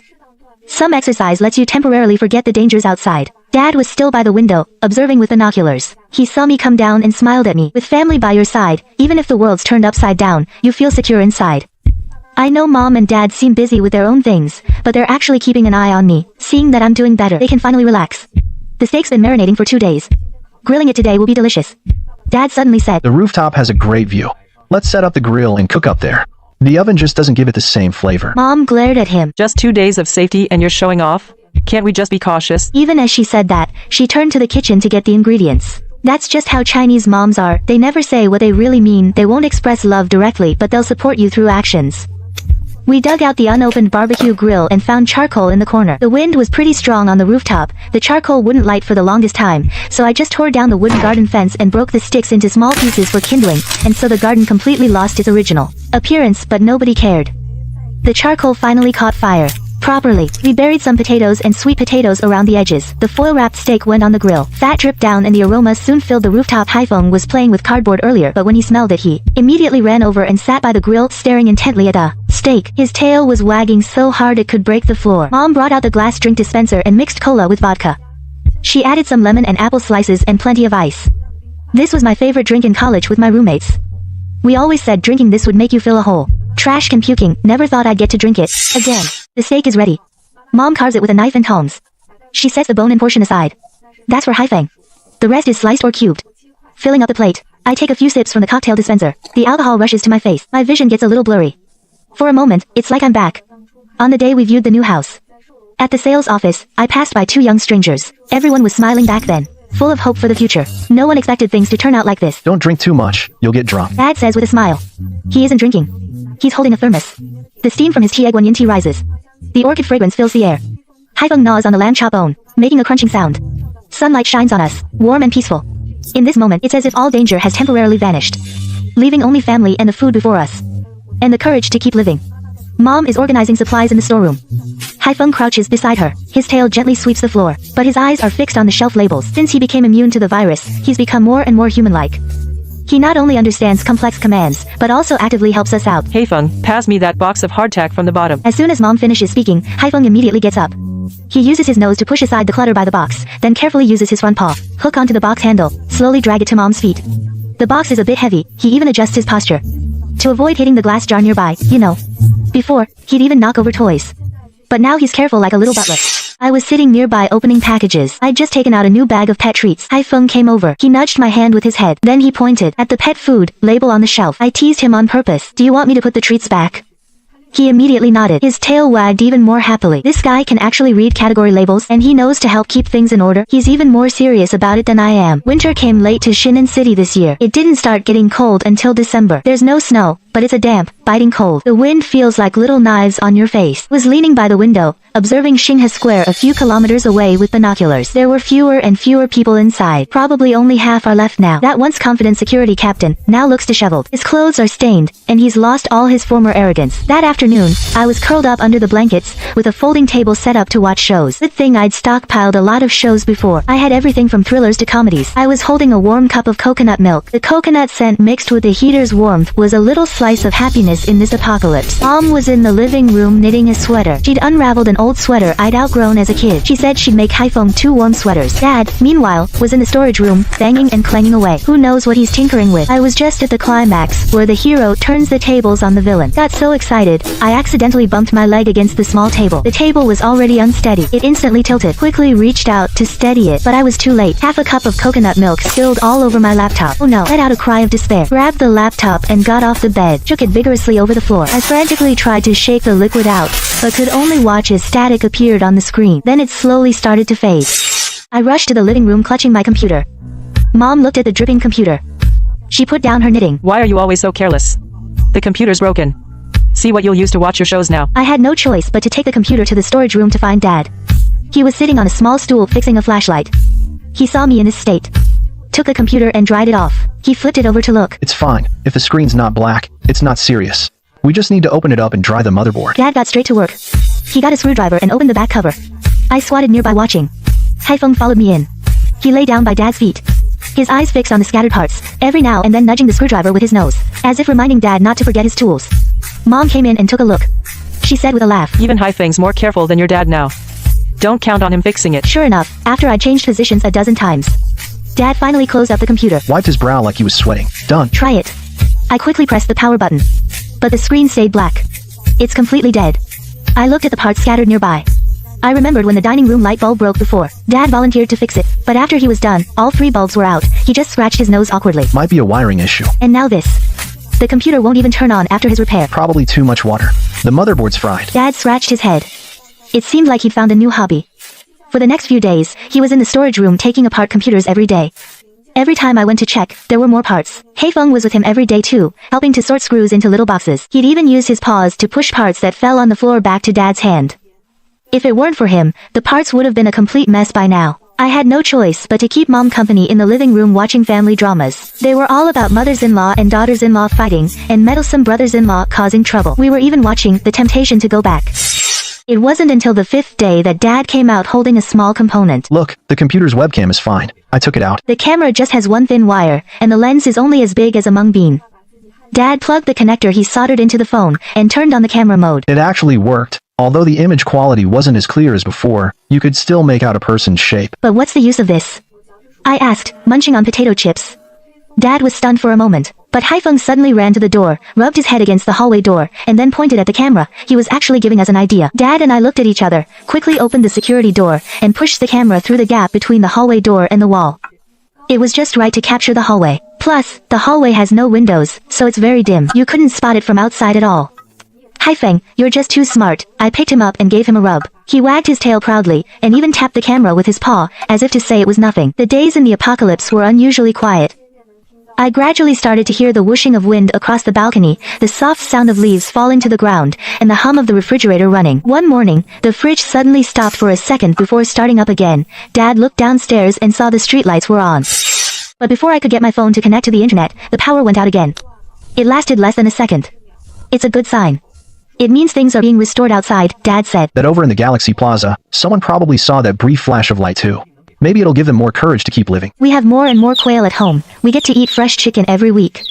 It's way better than eating frozen meat every day. That day, I was preparing the base for a dry pot chicken with Mom, when Haifeng suddenly started growling at the window. His ears were perked straight up. He always senses trouble early. Sure enough, the next second, a huge crash suddenly shattered the calm. Dad immediately rushed to the telescope and projected the feed. Mom and I hurried over to look. The screen quickly found the source of the sound. The barrier at the community entrance was still intact, but a large section of the wall nearby had been smashed open. A black G-Wagon was parked sideways by the road. Its front end was completely smashed. Oh no, someone's here. Dad's voice was tense. Haifeng also moved next to the telescope. His eyes were fixed on the hole in the wall. A low growl rumbled in his throat. He could sense the danger. We stared at the gap, and soon saw a large, dark mass. It was a mutated animals roaming outside.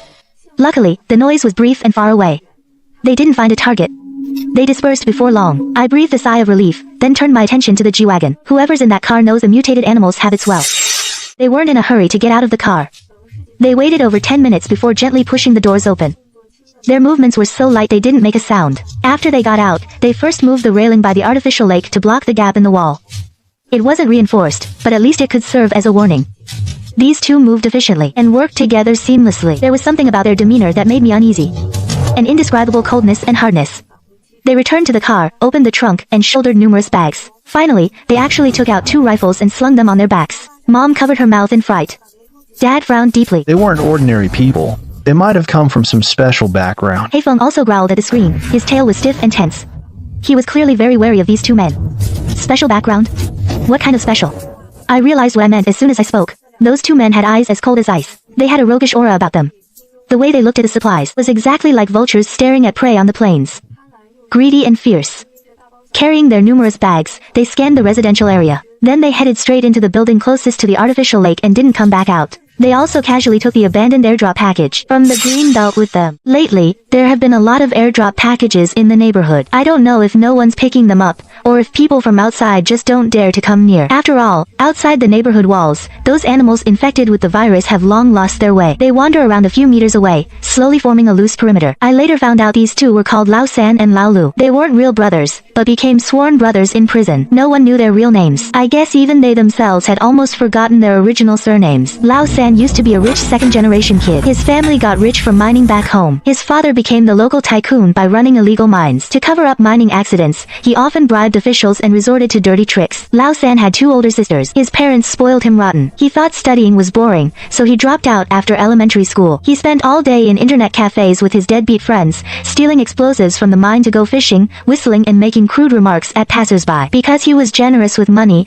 he became the leader of the local hoodlums. His parents never disciplined him. After all, the family was rich, enough for him to squander for a lifetime. But justice eventually caught up. When policies tightened up, their mine was shut down. His father was convicted for illegal imprisonment and intentional assault, receiving a death sentence. The family fell apart instantly. His parents fell ill and passed away. His sisters had long since cut ties with the family due to their parents' favoritism. Overnight, Lao San he went from a rich second-generation heir to completely broke. With his family fortune gone, he had to rely on the pickpocketing skills he'd learned to get by. Later, he was arrested and jailed. In prison, he met Lao Lu. They were 2 of a kind. They quickly planned a prison break. But before they could act, the prison descended into chaos due to a virus outbreak. The first to get infected was a food delivery driver. Then the guards and inmates. The 2 seized the chance and escaped. They even stole guns from mutated guards. They've survived by looting and robbing ever since. Life's actually more comfortable than in prison.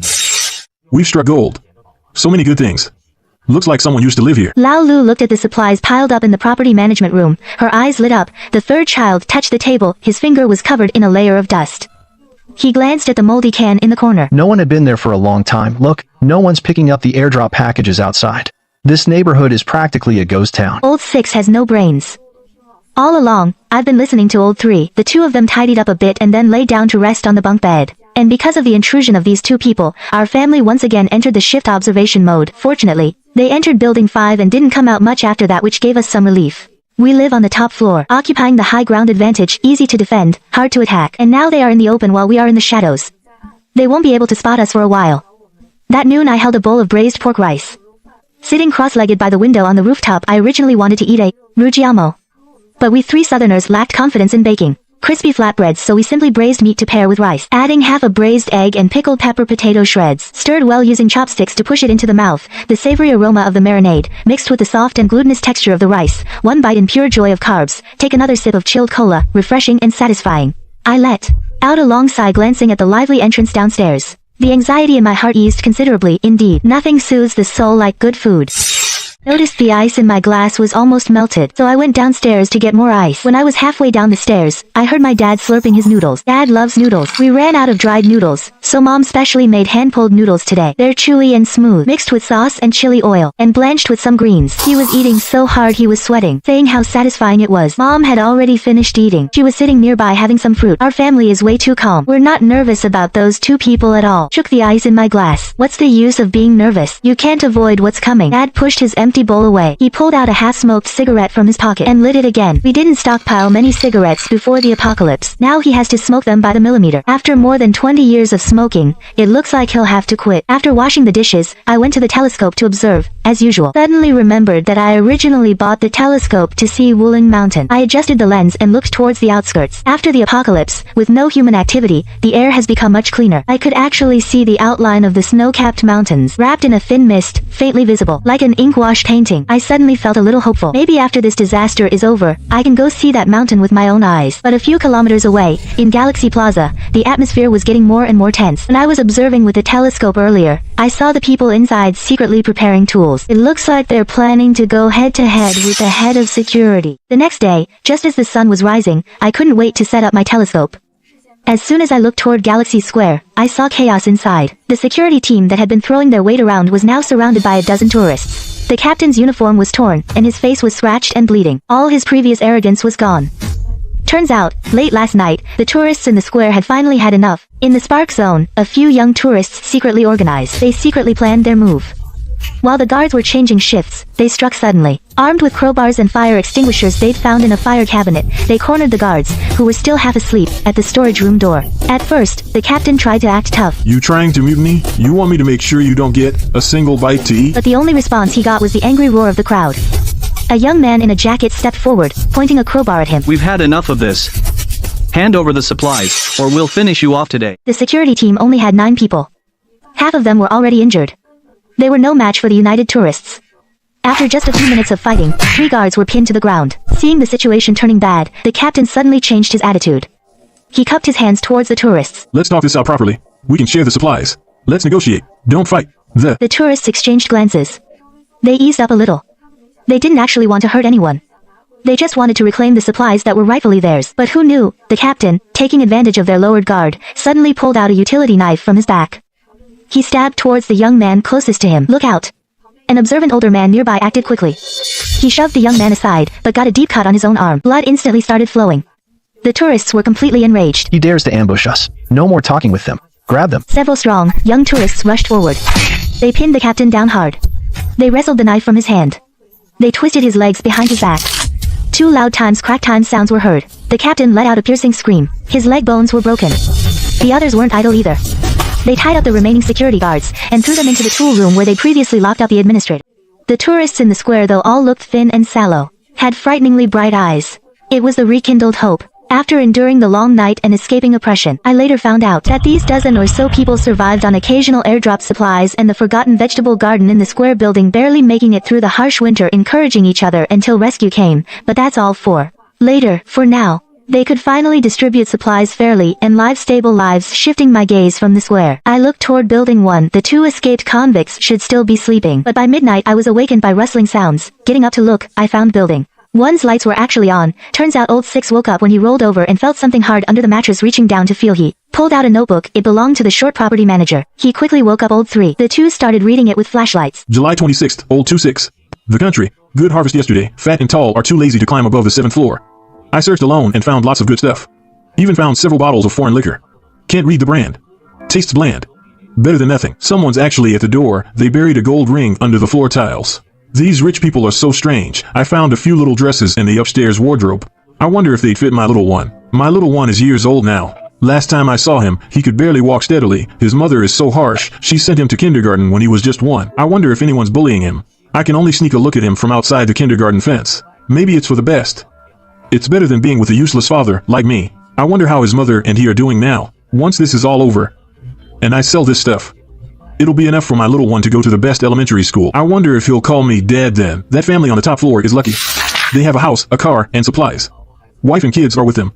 Seeing them reminds me of my own family. Forget it. I'll leave them alone for now. Once I've saved enough to buy an apartment, I'll get back together with his mother. Then we can be a proper, complete family of 3. My little girl, Dad misses you so much. The 2 of them finished reading. They completely ignored the short guy's message, the concern hidden between the lines. Their eyes were only fixed on the words, top floor.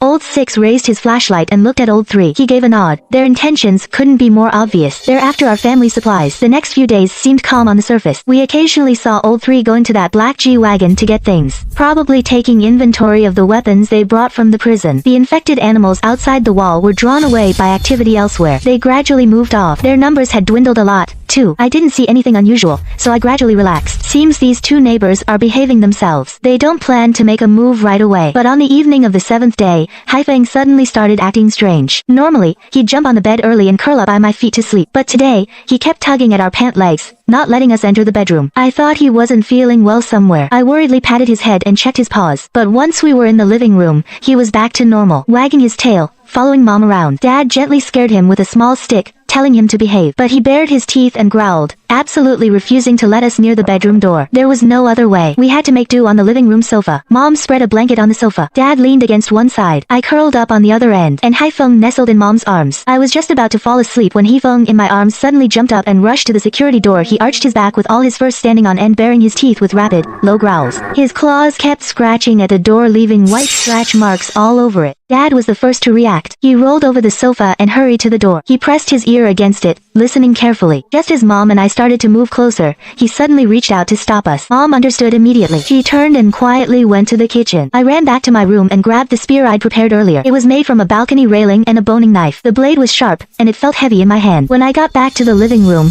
Mom had already handed Dad an upgraded version of the spear. It was a curtain rod with 2 kitchen knives fixed to it. The knife backs were together, with the blades facing out. No matter which way you swung it, it could inflict serious damage. Haifeng's growling grew more urgent. His claws scratched at the door with more force, as if there was something extremely dangerous outside. Dad looked through the peephole. The hallway from the front door to the elevator was empty. There was nothing there. Looks like they're already up here, just stuck in the stairwell. He gripped the doorknob. We tightened our grip on our weapons, ready to follow, but he stopped us with a look. He was afraid we'd make noise and alert the enemy. The long unused door lock spring made a grinding sound, piercingly loud in the silent night. It was enough to make your skin crawl. My palms are sweating. I'm gripping the wooden shaft of the spear. My knuckles are white from the strain. The door lock is being slowly turned. The noises from the hallway suddenly become clear. Someone is prying open the stairwell door. That creaking sound echoes in the hollow space of the elevator lobby, making it extra creepy. I follow Dad as we quietly move closer to the door. Relying on the fact that the security door Uncle Zhang installed is strong, we inch forward step by step, trying not to make a single sound. But just as we're about to reach the door, the prying sound suddenly stops. Dad and I exchange a look. We both see confusion in each other's eyes. Have we been discovered? Before we can even react, Mom hands me a phone from behind. It's Dad's. I quickly feel around the corner for the data cable left over from installing the camera. I connect it to the phone and open the camera app. In the stairwell, only a sliver of weak moonlight shines in. It's too dark to see anything. I squint, trying to make things out for a while. I only see 2 blurry figures turning to go downstairs. Soon, there's no more sound. None of us could sleep for the rest of the night. But to conserve our energy, we forced ourselves to lie on the sofa and rest. Haifeng refused to go into the bedroom. He lay across the doormat in the living room, guarding the doorway like a little sentry. I moved closer to give him a kiss, thanking him for the warning, but it had no manners at all and stepped right on my face. I was so mad I didn't know whether to laugh or cry. I'd planned to guard the telescope in the living room, to stop those 2 escapees from coming back up. But Dad kicked me back to my room again. Go to sleep now. You need to watch their movements tomorrow. You'll need your energy. In a daze, I wasn't sure if I fell asleep or not. The sky was already turning light at the horizon. I kicked my legs and sprang up from the sofa. I saw my dad leaning against the living room window. He was using binoculars to check the situation outside. I drank too much tea last night. Couldn't sleep. Came to watch the sunrise. He saw me come out. He moved away from the binoculars. He stood up, resisting the urge to stretch, trying to act casual on purpose. Oh, really? I'll watch the sunrise too. I took his spot, but my eyes were drawn toward Building 3. This wasn't about the sunrise. He was clearly worried those 2 escapees would cause trouble again. Dad didn't call me out on it. He turned and went to the kitchen to help Mom prepare breakfast. After Dad took a short nap, Mom had already made breakfast, simple sandwiches and hot soy milk. I scanned the neighborhood with the binoculars. Still completely empty. No unusual movement. But Haifeng kept sitting by the window, staring in the direction of Building 3. His tail was stiff and tense, letting out a low whimper now and then. I knew this calm was only temporary. Those 2 escapees wouldn't just give up. We had to stay alert at all times. The next day, our family was eating breakfast, planning to keep watching after we finished. Suddenly, Haifeng stood up from the sofa. His ears shot straight up. He stared fixedly at the door.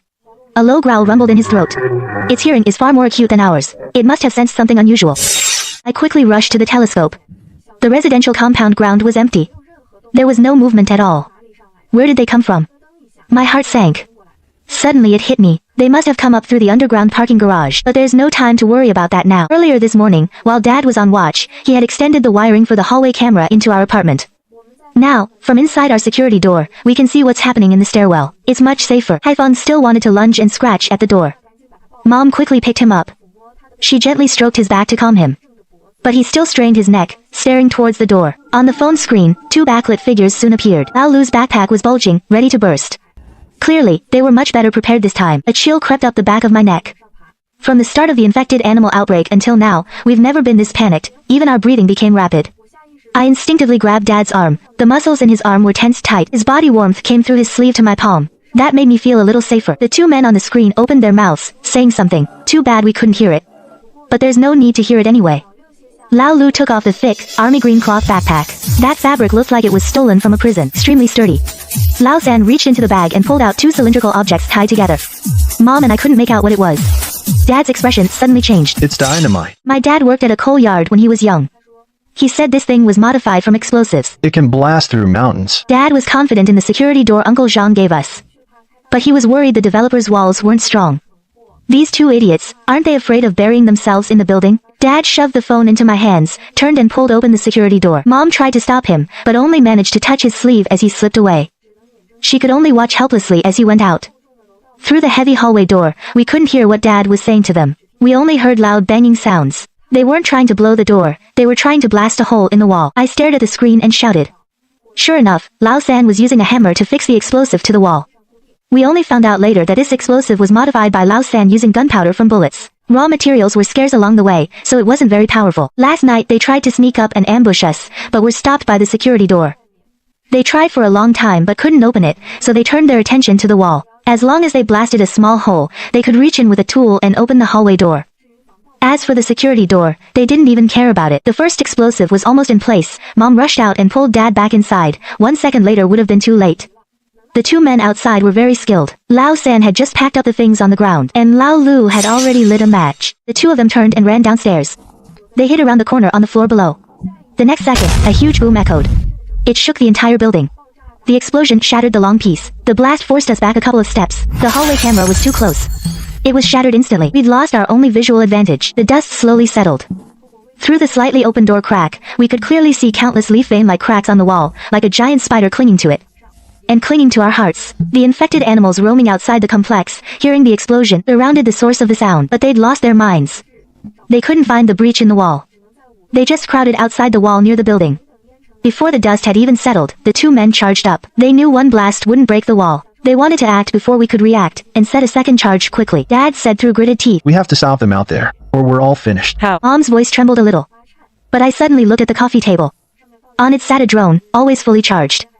Next to it was Haifeng's favorite sunflower toy. Haifeng had snatched that toy from a relative's house. When you turned it on, its stem would wiggle and play a grating song. The relatives found it annoying, so they gave it to Haifeng. My mom and dad looked at each other. They instantly understood each other's thought. Mom quickly went to get some string and tape. Dad held the toy up against the bottom of the drone. Haifeng watched as the toy was picked up and let out a couple of anxious barks, but he seemed to sense the tense atmosphere and didn't beg for it like he usually would.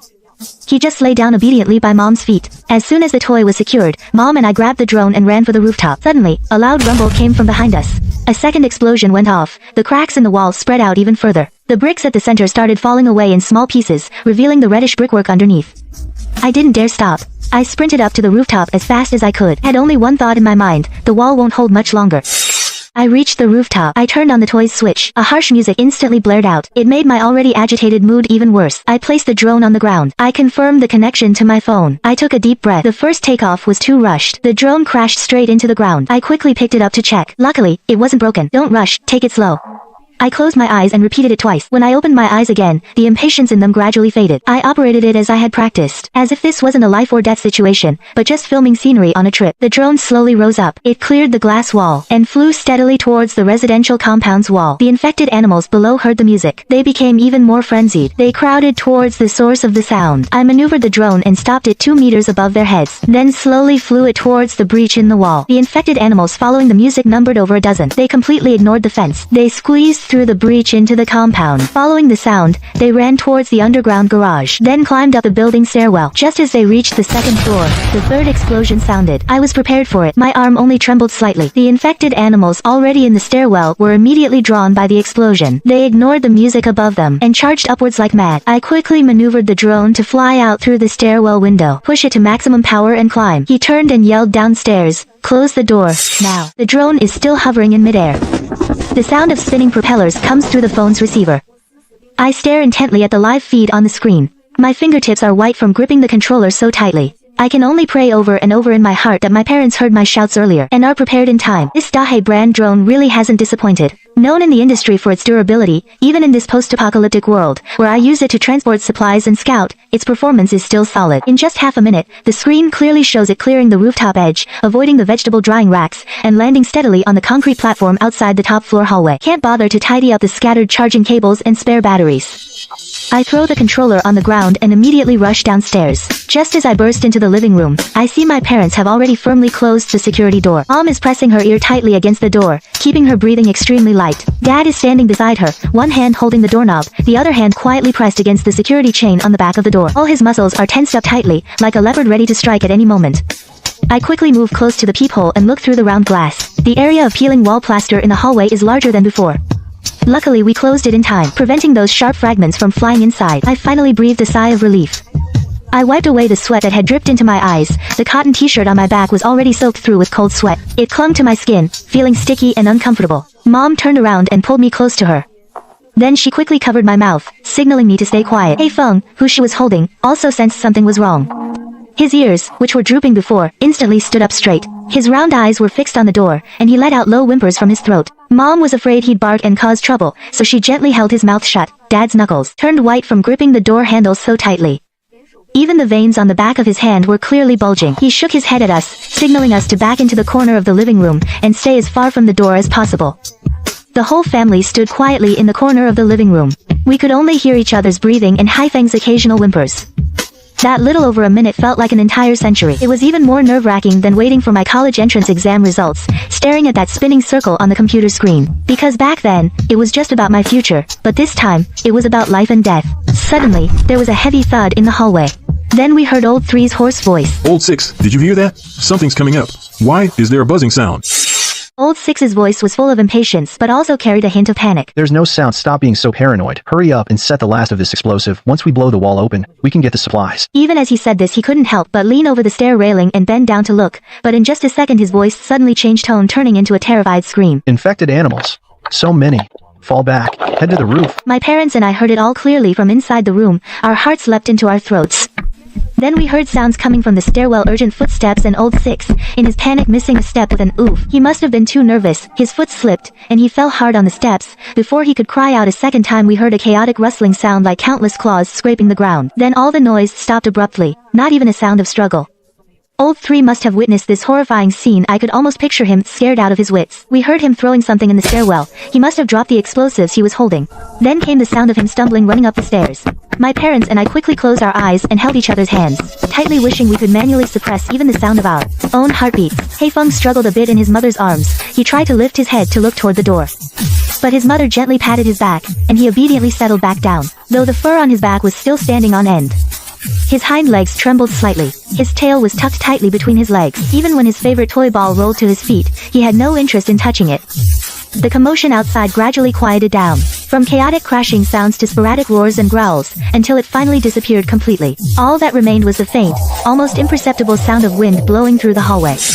Dad and I exchanged a look. He slowly loosened his grip on the doorknob. We were barefoot, inching our way toward the door, trying not to make a sound. Dad looked through the peephole first to confirm no one was outside. Then he gently opened the door a crack. Cold gust of wind carrying a bloody smell rushed in. Couldn't help but shiver. We hurried up to the rooftop. Pushing open the rooftop door, we saw the drone was still sitting there, intact. I quickly went over and checked the battery and propellers. After confirming they were fine, I picked up the controller again. I turned on the music from the sunflower toy. The harsh melody instantly echoed across the rooftop. I piloted the drone as it slowly rose into the air. I adjusted its course toward the stairwell entrance. The music, broadcast from the drone speaker, carried far away. On the screen, figures of the infected animals soon appeared. They were indeed drawn by the music, abandoning the remains in the stairwell and heading down the stairs. While controlling the drone to avoid the AC units outside the building, I also guided them toward the open area of the complex. These infected animals, though they'd lost their minds, were extremely sensitive to sound. They obediently followed the drone like a group of puppets being led. Watching the dark shapes on the screen gradually disappear into the complex's greenery, I finally let out a deep sigh of relief and collapsed onto the concrete rooftop. I don't even have the strength to lift my hand. The hallway was left with only the exploded walls, splattered dark red bloodstains, and unrecognizable severed limbs. Sunlight streamed in through the hallway window, making it seem especially harsh, as if that heart-stopping fight from moments ago had never happened. The peaceful days didn't last long. Through my binoculars, I noticed the survivors from Galaxy Plaza were starting to move towards our residential area.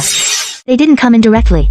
Instead, they set up in the square and the open space between it and our complex. They set up a big red loudspeaker, with some supply crates next to it. They were clearly afraid we'd misunderstand. Friends in the complex, hello. We're survivors from Galaxy Square. We heard explosions here about a week ago, so we came to check it out. We didn't expect to find signs of life here. We mean no harm. We just want to establish contact. Help each other. We have fresh vegetable seeds and homegrown bean sprouts. We can also share the latest outside news. If you need any supplies, we can trade. Things like canned food or medicine are fine. A gentle male voice came from the speaker.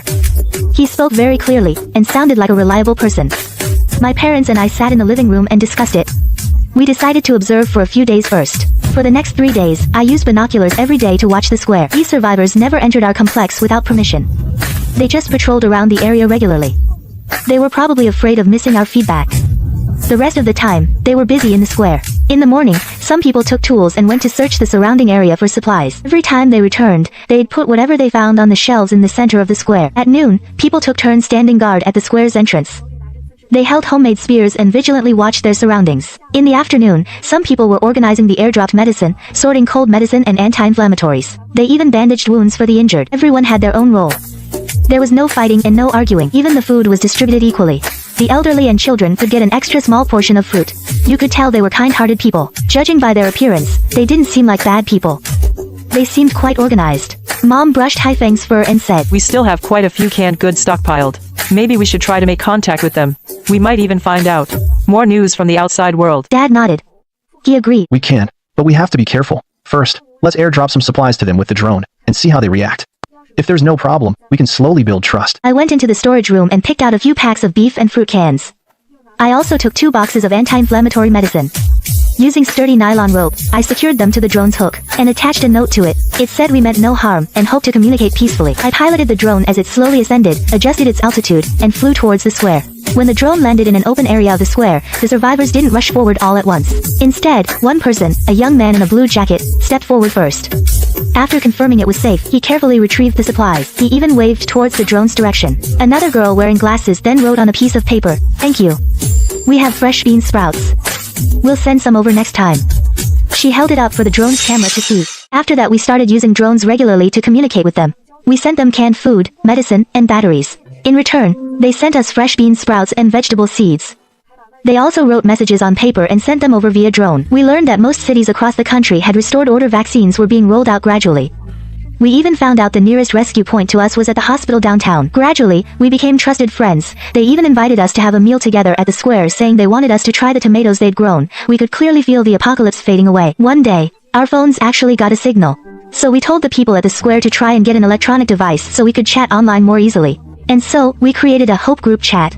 One afternoon I was organizing the supply list on my phone when I suddenly received a notification from the residents group chat. It was from Grandpa Lee. He used to live near my hometown. I never expected he'd survived over at the square. Grandpa Lee's almost 80 now. He always wears a faded blue work jacket sitting in the yard sunbathing. When he saw us, younger folks, he'd always give us some candy or some little tomatoes he grew himself. He sent a long message in the group chat along with a picture of himself sitting in the yard. In the photo, he was still wearing that same blue jacket, holding a cleaver that was polished shiny. The background was the yard, now tidy again. He took a picture of his diary entry. "Kids, I know you're all still alive. That's good." Back when the infected animals first appeared, a bunch of thugs tried to break into our compound to steal supplies. When they weren't looking, I quietly opened the main door and let the infected animals outside scare them off. It was a bit risky, but I couldn't just let them hurt everyone. Later, the first floor yard was breached by a few infected animals. I stood behind the security bars and used this modified cleaver to take them out, one by one. Just like when I was a teenager on the battlefield charging forward with a rifle. Only back then, I had a waving battle flag behind me. Now, it's my floral curtains at home, and the succulent plants you gave me on the windowsill. Thinking I couldn't let them get ruined gave me strength. Now things are better. Life is slowly getting back to normal. If you have time, come over to my place for dumplings again. I'll make your favorite pork and cabbage filling. Reading Grandpa Lee's words, my eyes welled up. I remembered how every day after school,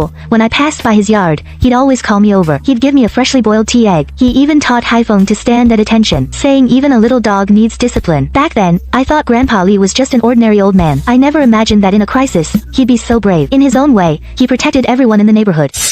Over the next few days, our neighborhood was unusually quiet. No infected animals came near, and no strangers broke in. My family's routine, aside from daily gardening and organizing supplies, was to observe the outside with binoculars. Then, one morning a week later, while I was picking lettuce on the roof, I suddenly heard my mom cheering from the living room. "We have water."